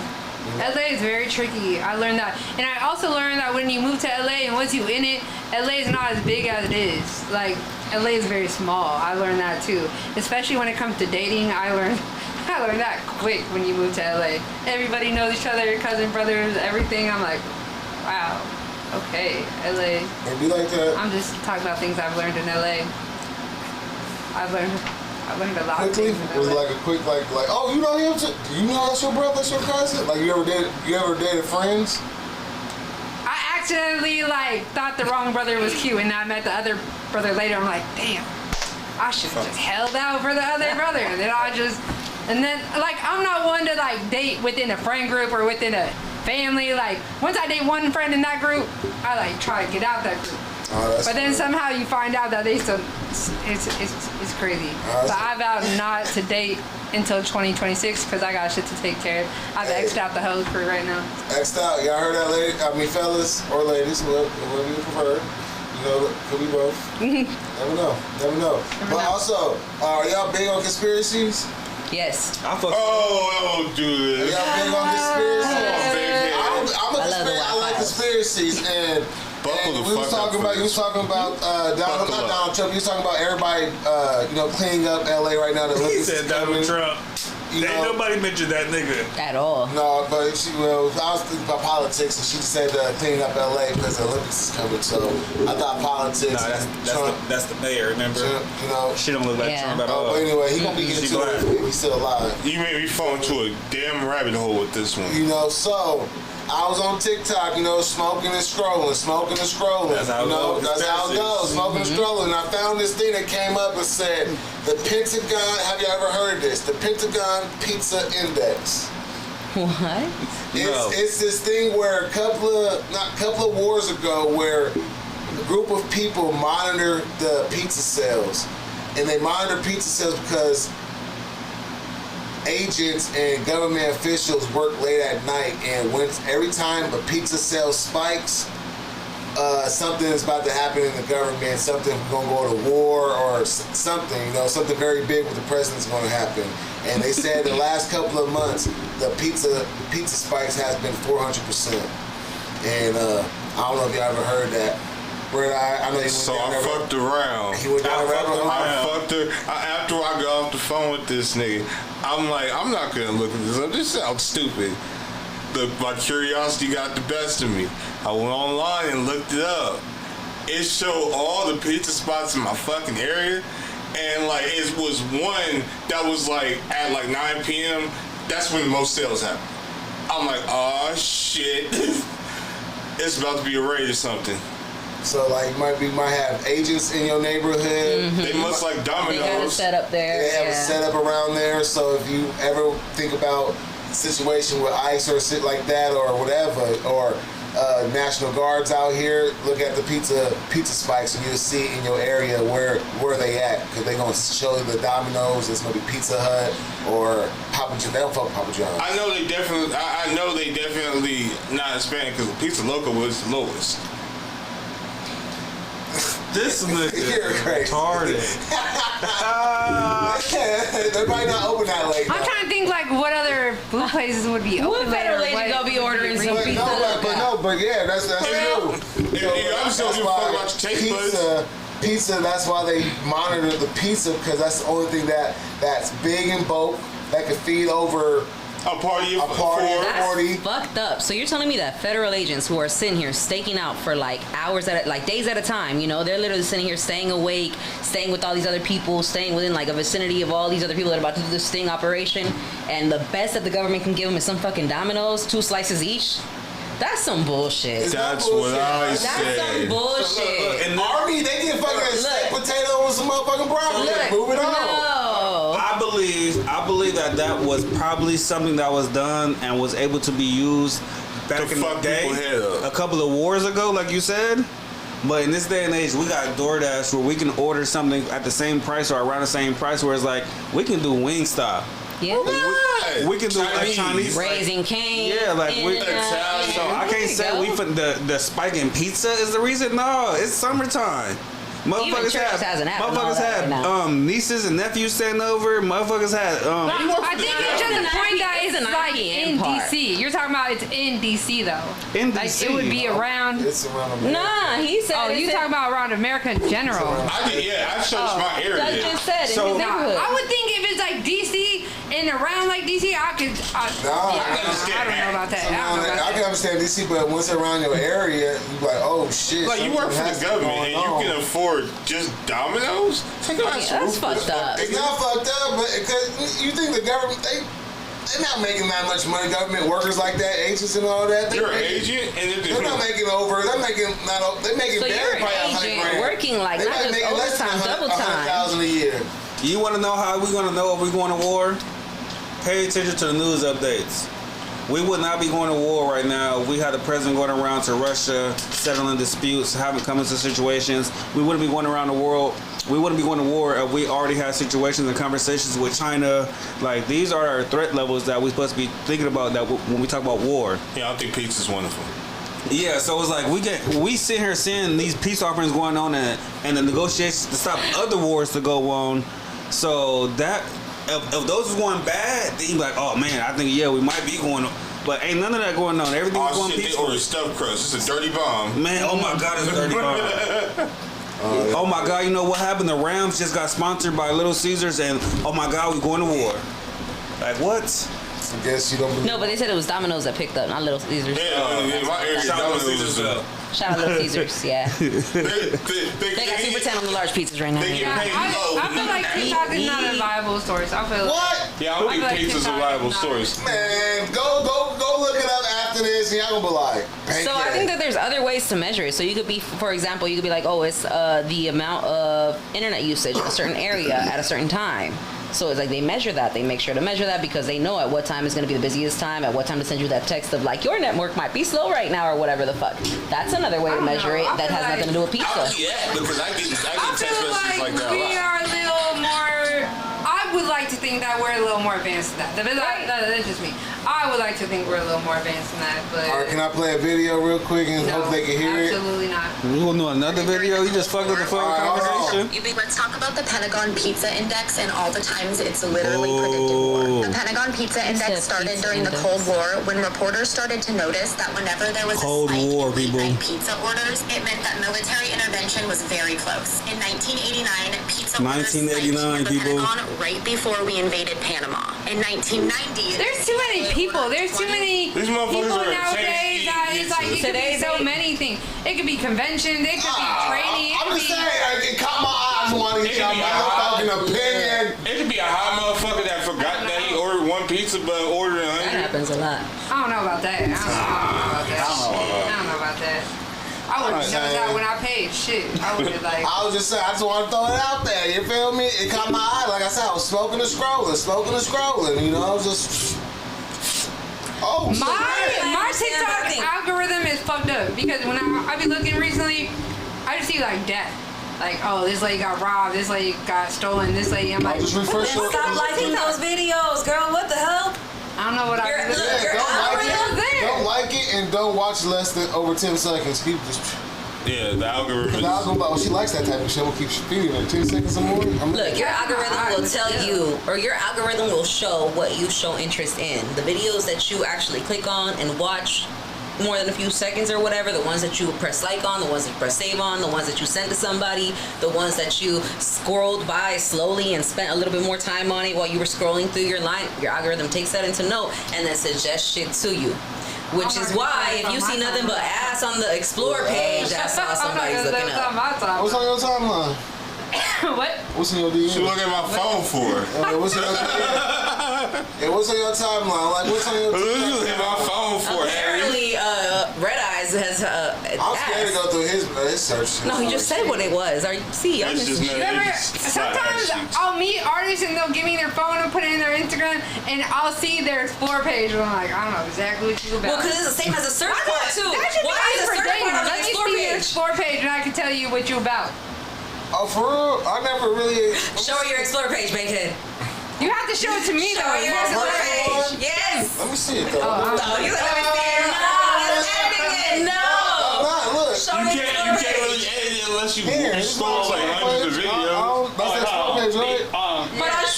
What does it say? What does it say, SunLit? What's the explore page? I see like conspiracy theory. Like I don't see.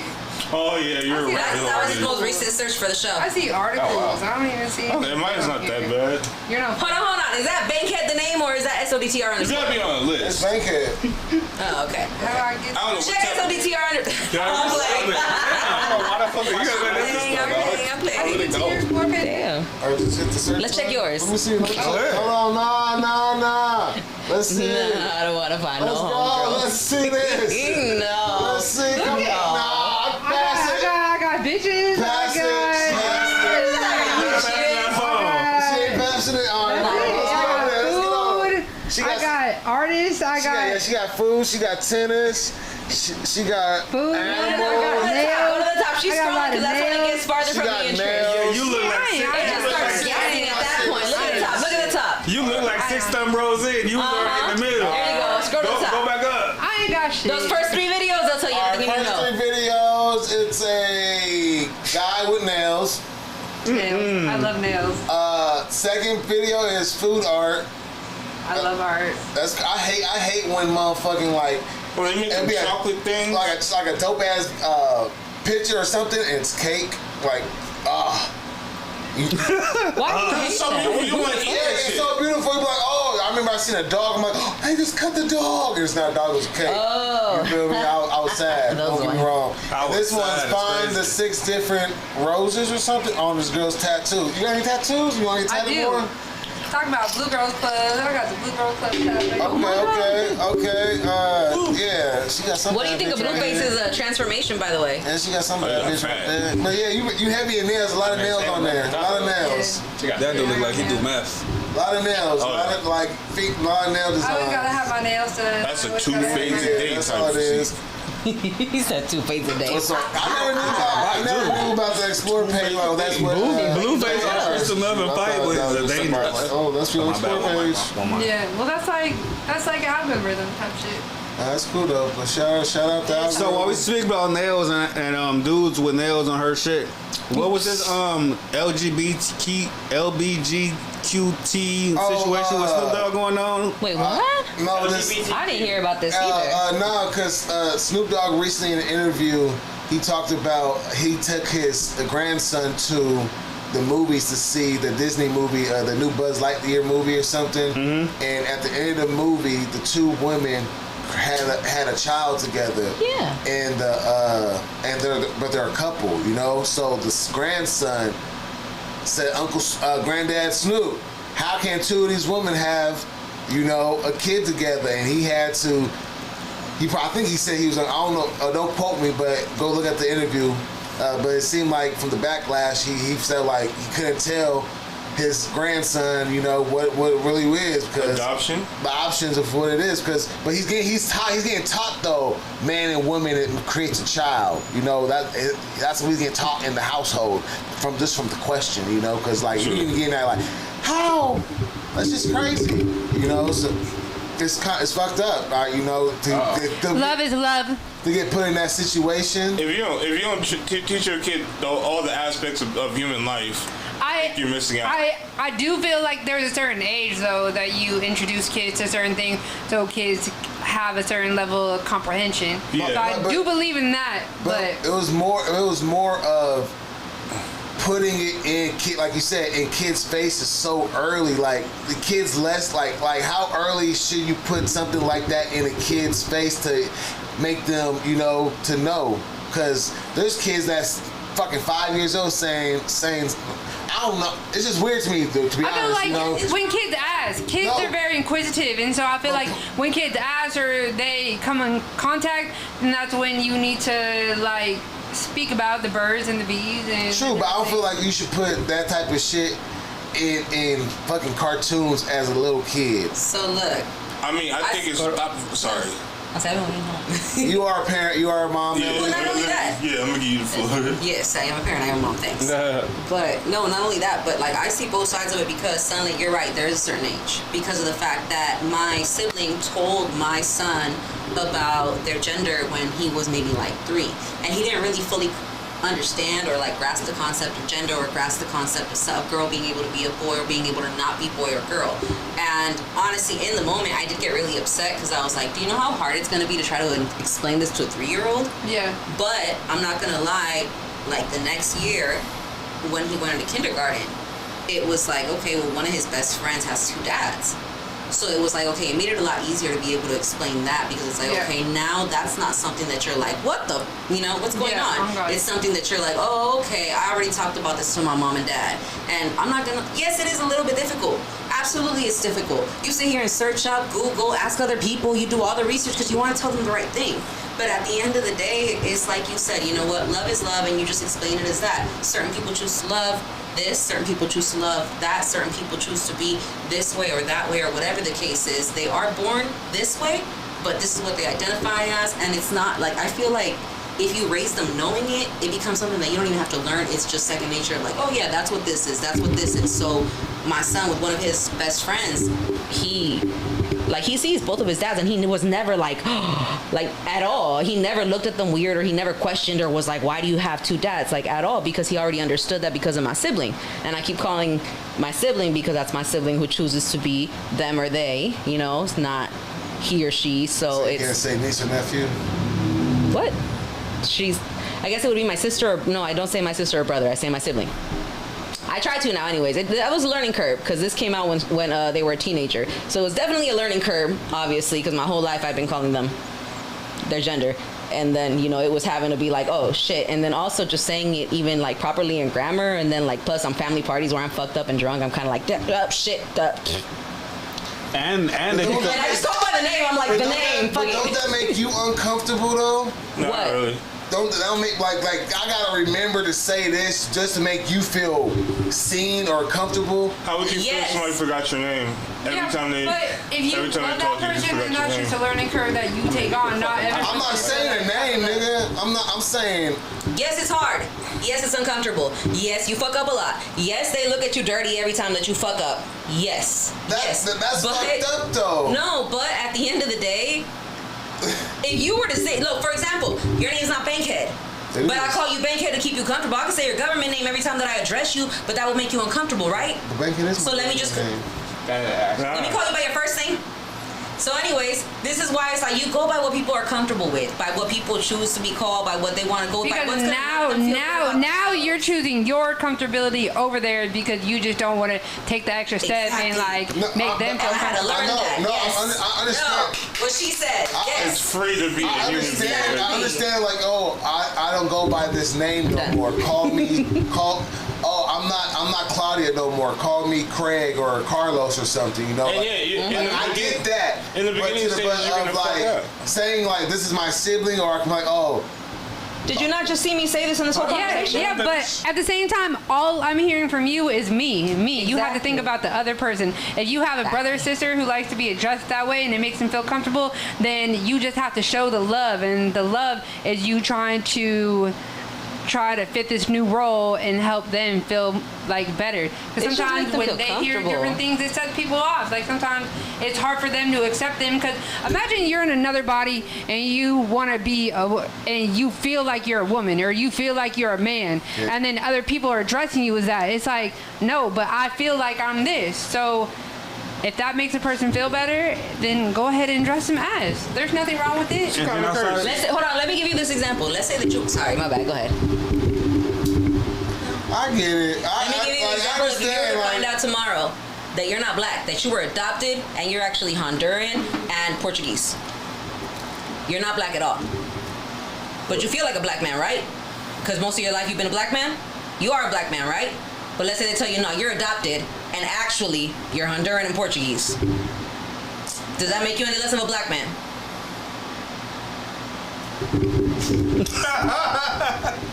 I'd change the name to Rachel Dozel in my phone. I hate No, I get like if somebody want to get pronounced as like like a name change, I would say the name change. But it's just it makes you not uncomfortable. Like, I gotta be very fucking protective of how I talk around a certain person. No, it's more just the effort being made. Some people don't care as much as they know that you're making effort. But if you say if you fuck up, like she said, like Ellie said, she might make the effort, but she might still fuck up and they still get mad. It's like, motherfucker. And that's the difficult part. Like, motherfucker, like you better get out your fucking feelings. That's the difficult part. You felt my motherfucking. You see me trying. Hold on, you were there. So we actually had to have these actual same type of conversations because when you're going. So that's why we have to make sure you know that when it comes to a family member, like she said, like, sister, brother, like you have to make sure that they're welcome at least in the family where they can be comfortable and be themselves, because outside of themselves, they feel like they want to unalive themselves. But also, if they're comfortable in the house, it makes them start being more comfortable outside of the house. But with you understanding what's going on, it helps the situation a whole lot better. So yes, it's times where it's so difficult because when you're transing like this, it's like, am I transing? And then you got all these umbrellas of maybe I'm not a trans, maybe I'm a this, or maybe I am just bi, or maybe I'm just pure lesbian. So it's like they gotta figure these things out. And it's like, in those moments, you have to keep up with what's going on. And what's going on is them sitting here saying, I'm a he. Oh no, I'm not a he. I'm a they. Oh, I'm not a they. I'm not sure what I am. And it's like, dude, I can't keep up with this shit. And don't get mad at me because I called you he or she. And look, we're just going to keep it at this. We have to go through these situations.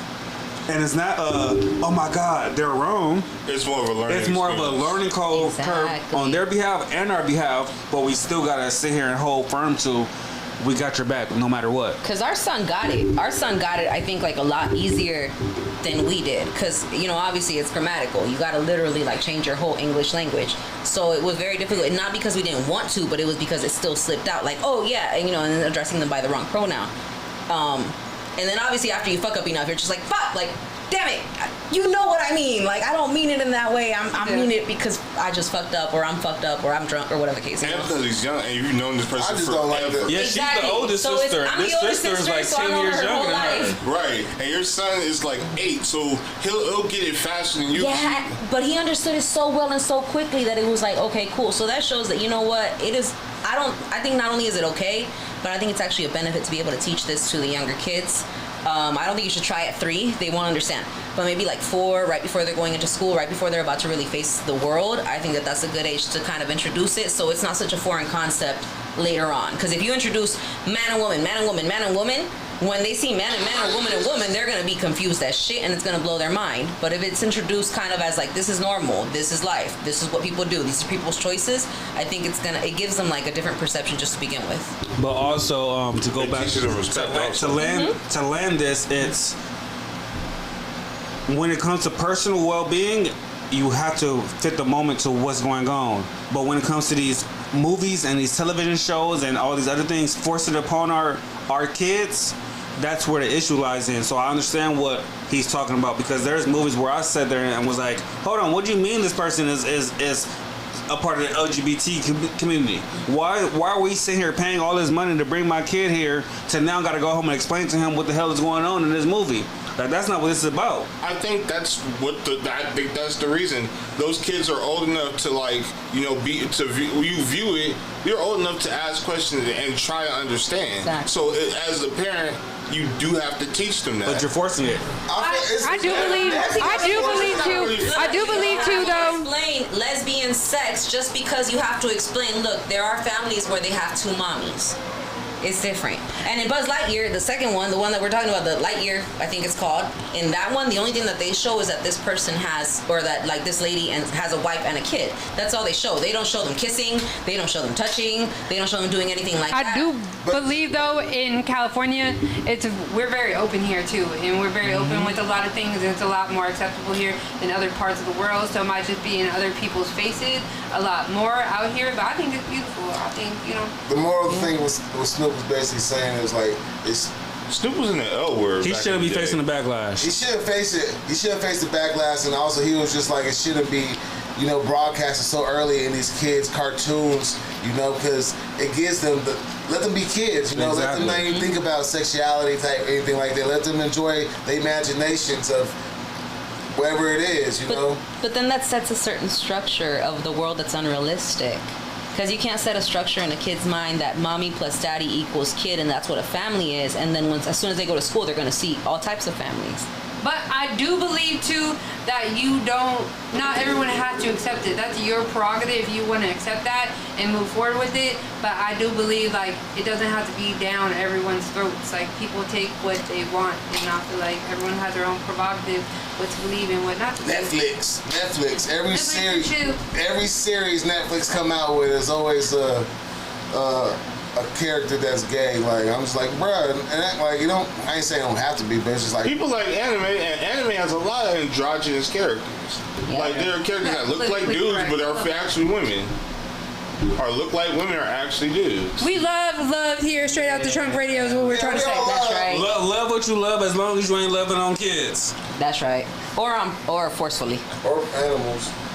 I was about to say that. That's such a weird There was some case where this lady and this dude got charged because apparently the dude was recording his wife getting loved by a German Shepherd. Ew. And this is recently. Yeah. I saw a TLC special where a guy was in love with his Corvette and fucking his Corvette. Oh, did you see, what was that one movie where they had, I believe they had Cameron Diaz fucking a car? Like, it was like she was like fucking the windshield, and the dude saw from the other side, obviously was watching her fucking this car. Oh, that was a movie. It was, that's what I'm saying. What movie was that? I could be in love with my camera. I could definitely be in love with my camera. I know. Damn, what's that movie? Was it Porky or Porky's? What? It's a movie, I forgot. I don't know, but it sounds dirty already. It's called Clerks. Oh, Clerks. At the end of the movie, they fucked a cow.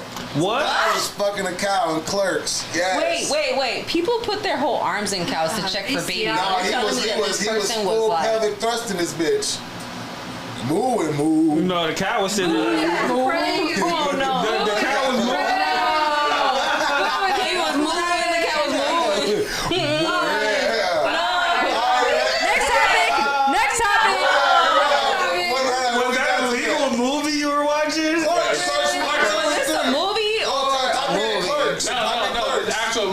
And I think it had like Jay and Silent Bob in it. Yeah, it does. Yeah, Clerks. Yeah, Jay and Silent Bob. What you got That for sounds us like a today, Red Eye? Starlights After Dark movie. For real. No, Did you watch this on Cinemax? Probably HBO. It's could have been on Max. One of them motherfuckers. It's probably on Star. It's probably on Tubi. It's on one of the motherfucking services right now. But yeah, love everyone except these animals and these kids. Yeah, love everyone. But this is the open conversation we have here. You know, everybody. So, all right. First off. See, it gets later and the conversation just gets way more dirty. My bad. First off, I do want to thank Bankhead because today it was day one of my 100 hours for my gaming campaign for prevention of soldier unaliving. So we had a great time playing Call of Duty, even though Bankhead did kind of suck playing. Hey, I got 15 kills. That's the highest I ever got on that bitch. So bravo to me. Real shit. I had to find my groove. Yeah, we played some Call of Duty, you know, some zombies and shit. And, can't wait for day two. Day two may be something different like Madden. Cause I do want to get back in the groove of playing some sport games. And then secondly, my riddle of the week. I'm gonna stump y'all this time. Oh, you stumped us last week. Last week was what? Fear? He had two of them. They both was good. Rumor. Last week was rumor. Rumor was crazy. All right, so he's gonna give us a riddle. We gotta guess whatever the riddle is. So you gotta listen. We're gonna say repeat it like 20 times. Listen carefully. Repeat it. Oh no, we gotta wait till Ellie come back, or we gonna just do it? No, we started. This motherfucker, he give us so good, she can just join. You might get it. You never know. Let's go. All right. I whisper to the anxious and shout in the proud. I sound like logic, but I poison the wise. What am I? Say that one more time. Lust. I whisper to the anxious and shout in the proud. I sound like logic, but I poison the wise. Secrets. No. Thoughts. No. Imagination. Nope. Daydreams. Depression. Nope. Shit. Pride. Nope. I think I got Jealousy. the answers. Nope. Say it one more time. Are we close? I whisper in the anxious and shout in the proud. I sound like logic, but I poison the wise. Cocky. Nope. What? We're not in that area either? Cocky, arrogant? Nah, not in that. We're not close to anything we say. We know we're close. See, I told you we got time. She gonna be here soon. Let's go. What? What you got over there? You thinking? I'm thinking too. Fuck. I'm not good at riddles, I'm not gonna lie. No, we ain't either. Goals? Nope. Not ambition. Nope. Was that ambition? Nope. 9 to 5 working. Hell no. That definitely doesn't give you that. All right, say it again, nigga. Say it again. I whisper to the anxious and shout in the proud. I sound like logic. You guys say it slow, so we can think. One little part at a time. Go ahead. Okay. I whisper to the anxious. I whisper into the anxious. No, I whisper to the anxious. I whisper to the anxious. To the anxious. And shout in the proud. And shout in the proud. Chat, hell, what's up? I sound like logic. I sound like logic. But I poison the wise. Dope. Nope. Is it like a person, or is it like a word, or like an action? It's a concept. Preaching? It's not a concept, that's a verb. Common sense? Nope. It's something like that, yeah. Whispering the anxious. Last week was rumor. Fear. What's it start with? Best friends. What was the thing of the proud? What was the statement about the proud? And shout in the proud. Shout in the proud? Yeah. Anger. Hatred. No. Is it a word? Yes, it is. One word. One word. Jealousy. Huh? Can you use it in a sentence? Can I use it in this sentence? What the? This ain't 21 questions. Bruh! Fuck! I'm trying to help y'all out. What the fuck? Shout in the proud. Yes. You with us? Nah, Yeah, y'all. nah. You into y'all. Mm-hmm. In the I Chat, y'all got something for us? Chat, quiet. Nobody, come on, for real. Nobody said nothing. One more time, say it again. I whisper to the anxious, and I shout in the proud. I sound like logic, but I poison the wise. I sound like logic, but I poison fear. Oh, god damn. Thank you. Yes. Wow. Oh, you said fear? Yeah. Fear. Bruh, I said that. Look, you gotta have diagnosed anxiety to understand, all right? Or I said that probably the first couple of words. You said fear? Motherfucker. I didn't hear it. I was listening to the bathroom, I didn't hear it. Wait till we run it's this back. because he said it in his mind. I said fear. Wait till we run this back. Man, I'm we ain't gotta wait. Clip. How long ago you say it? Oh, yeah, we can run it back. 2 minutes. Let's see. I would have.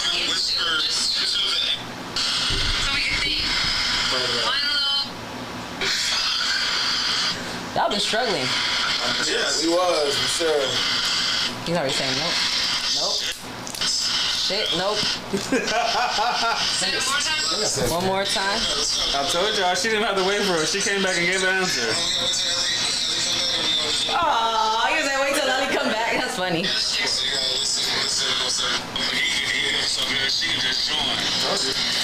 Alright, man, yeah. I know I said fear.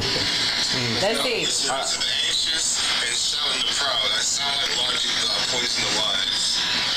Where am I? Say that one more time. Lust. Whisper to the anxious and shout in the proud. I sound like logic, but I poison the wise. Secrets? No. No. Imagination? No. Daydreams? Depression? Nope. Shit. Alright, close. I said depression. Depression and fear are not. Nope. Say it one more time. I whisper in the anxious and shout in the proud. Yep, you didn't say it, nigga. He lied to y'all. Sorry. Alright. I'm gonna go back and find that shit. I know I said fear. But that's dope though. God damn it. It's cool. That'll be a clip if you really did. But I know that Bankhead's a sore loser to losing to me. Ever since I got him in that darts, you know. I got one more to make you feel better. Ain't gonna make me feel better. It ain't gonna make us feel better at all, nigga. I bet you Ellie gonna get this one. That's not gonna make him feel better. You cannot touch me, but I can destroy you. I hide in memory, but rule your present. Your past. That's not pride? That's not your past? No. Say it again. You cannot touch me, but I could destroy you. I hide in memory, but rule your present. Traumas? Damn. 2 for 2. Thank you. Trauma. She got that at her second guess. That's it. Hey. You know what? I was about to say. I'm sorry, did I ruin the game? No, you make let's think that hard. Hell yeah, for real. Because we don't hear like. She said, "Y'all go back to the bathroom." That ain't it. Good shit. We got the Riddler over here. Man, the Riddler over here. Actually, that's good. Thank you. She's scary, huh? Hey, Red Eye, we gonna end the show with Eben Jackson. Imagine having to hide shit from me. Shout out to Eben Jackson. We gonna end the show. Out of Carson. I'm not sure about the llama, but he out of Carson. Crazy. Shout out to llama though. SunLit Media this Monday, you girl. What you got going for the rest of the week? Where you gonna be at? You always in the streets? What am I doing for the rest of the week? Oh, I have my boy coming from Maryland. He has a nonprofit. We're gonna do some good in the city. We're gonna highlight some nonprofits like We Grow LA. We're gonna do that. The Slauson on Friday. Girls should give back every Friday at 11. I had a crazy weekend with Shady, so I have a lot to edit. New project coming out soon, so I'm filming all the visuals for that. Like, wow, you dropping some bars? Yeah. Oh, nah, I don't have it. Yeah, I don't know. Just kind of working on a couple things. Nothing really crazy that I could think of. I'm booked up. I have booking dates into January, so that's cool. I'm definitely being outside. That's great. So, yeah. Your schedule booked up till January already, 2026. Yeah. I've been doing great things. Self-independent, self-efficient. Let's get this shit. Yeah. Shout out to my people that support me, that love me. I couldn't do this shit without you. Thank you, Bankhead. I've been around for a minute. I appreciate you supporting my movement, everything that I do. New studio coming 2026. I'm going to lock in. Fuck these hoes till 2026. I'm on that. But run up this money. Get in the gym. I love that. Oh, I'll finish it off. Where they follow you at? You can find me at SunLit.media. Instagram is my main platform. SunLit.media.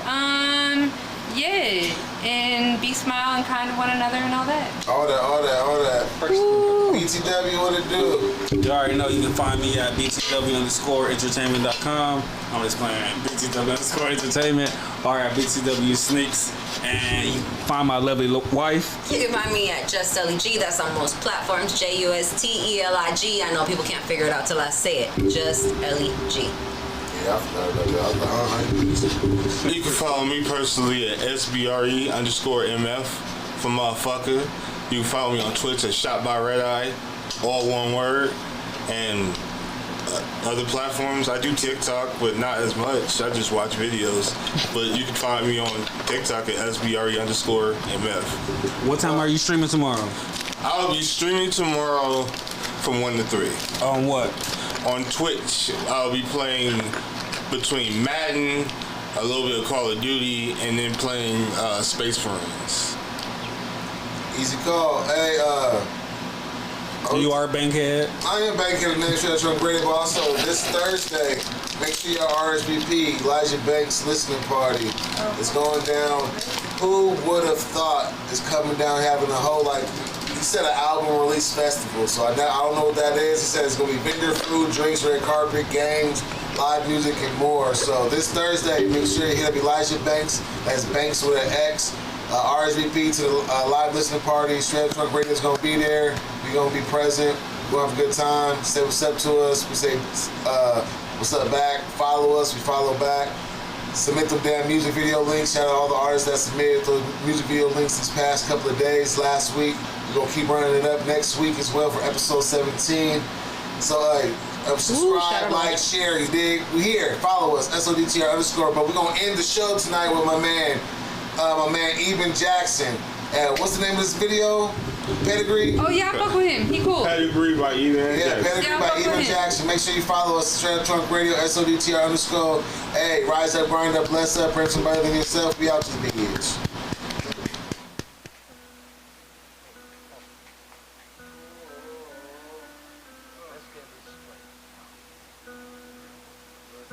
I never fucked anybody over in my life. Didn't have it coming. You got that? All I have in this world is my balls and my word. I don't break them. So you going crazy? Why they tested G, I gave them niggas game and showed them recipes. I'm big dog in this bitch, I up my pedigree. Special contribution and a little patient to stand next to me. These niggas round me, go get us, not near. Nigga came, got a check from me. Cost to be the boss, know a little light trip, it's a check with me. Who checking me in motion 32 hours, nah, ain't no rest in me. Seen niggas move, never jump one shit, this was chess with me. The luck gods and the best with me, your big homie ain't a vet to me. Who else you got? I'm up at 5, I'm bright and early for the morning drops. Never seen a nigga try to get it all shit, I'm unorthodox and next to poppin'. Probably dick your bitch down in some valley socks. He fellowship with ops, and honestly, I think that's worse than cops. These niggas say they hot, but I ain't seen a flame. Hop out like a nigga candy man. When niggas say my name, I cashed out on my chain and then see niggas change. All about my chicken, call it raising canes and shit. I work too hard to even stay the same. Nigga. What you think I am, huh? What you think I am, fucking worm like you? I told you, man. I told you, don't fuck with me. I'm trying to tell them boys I'm down to play the game, but these is more than toys. The real been a little absent, I'm trying to fill the void.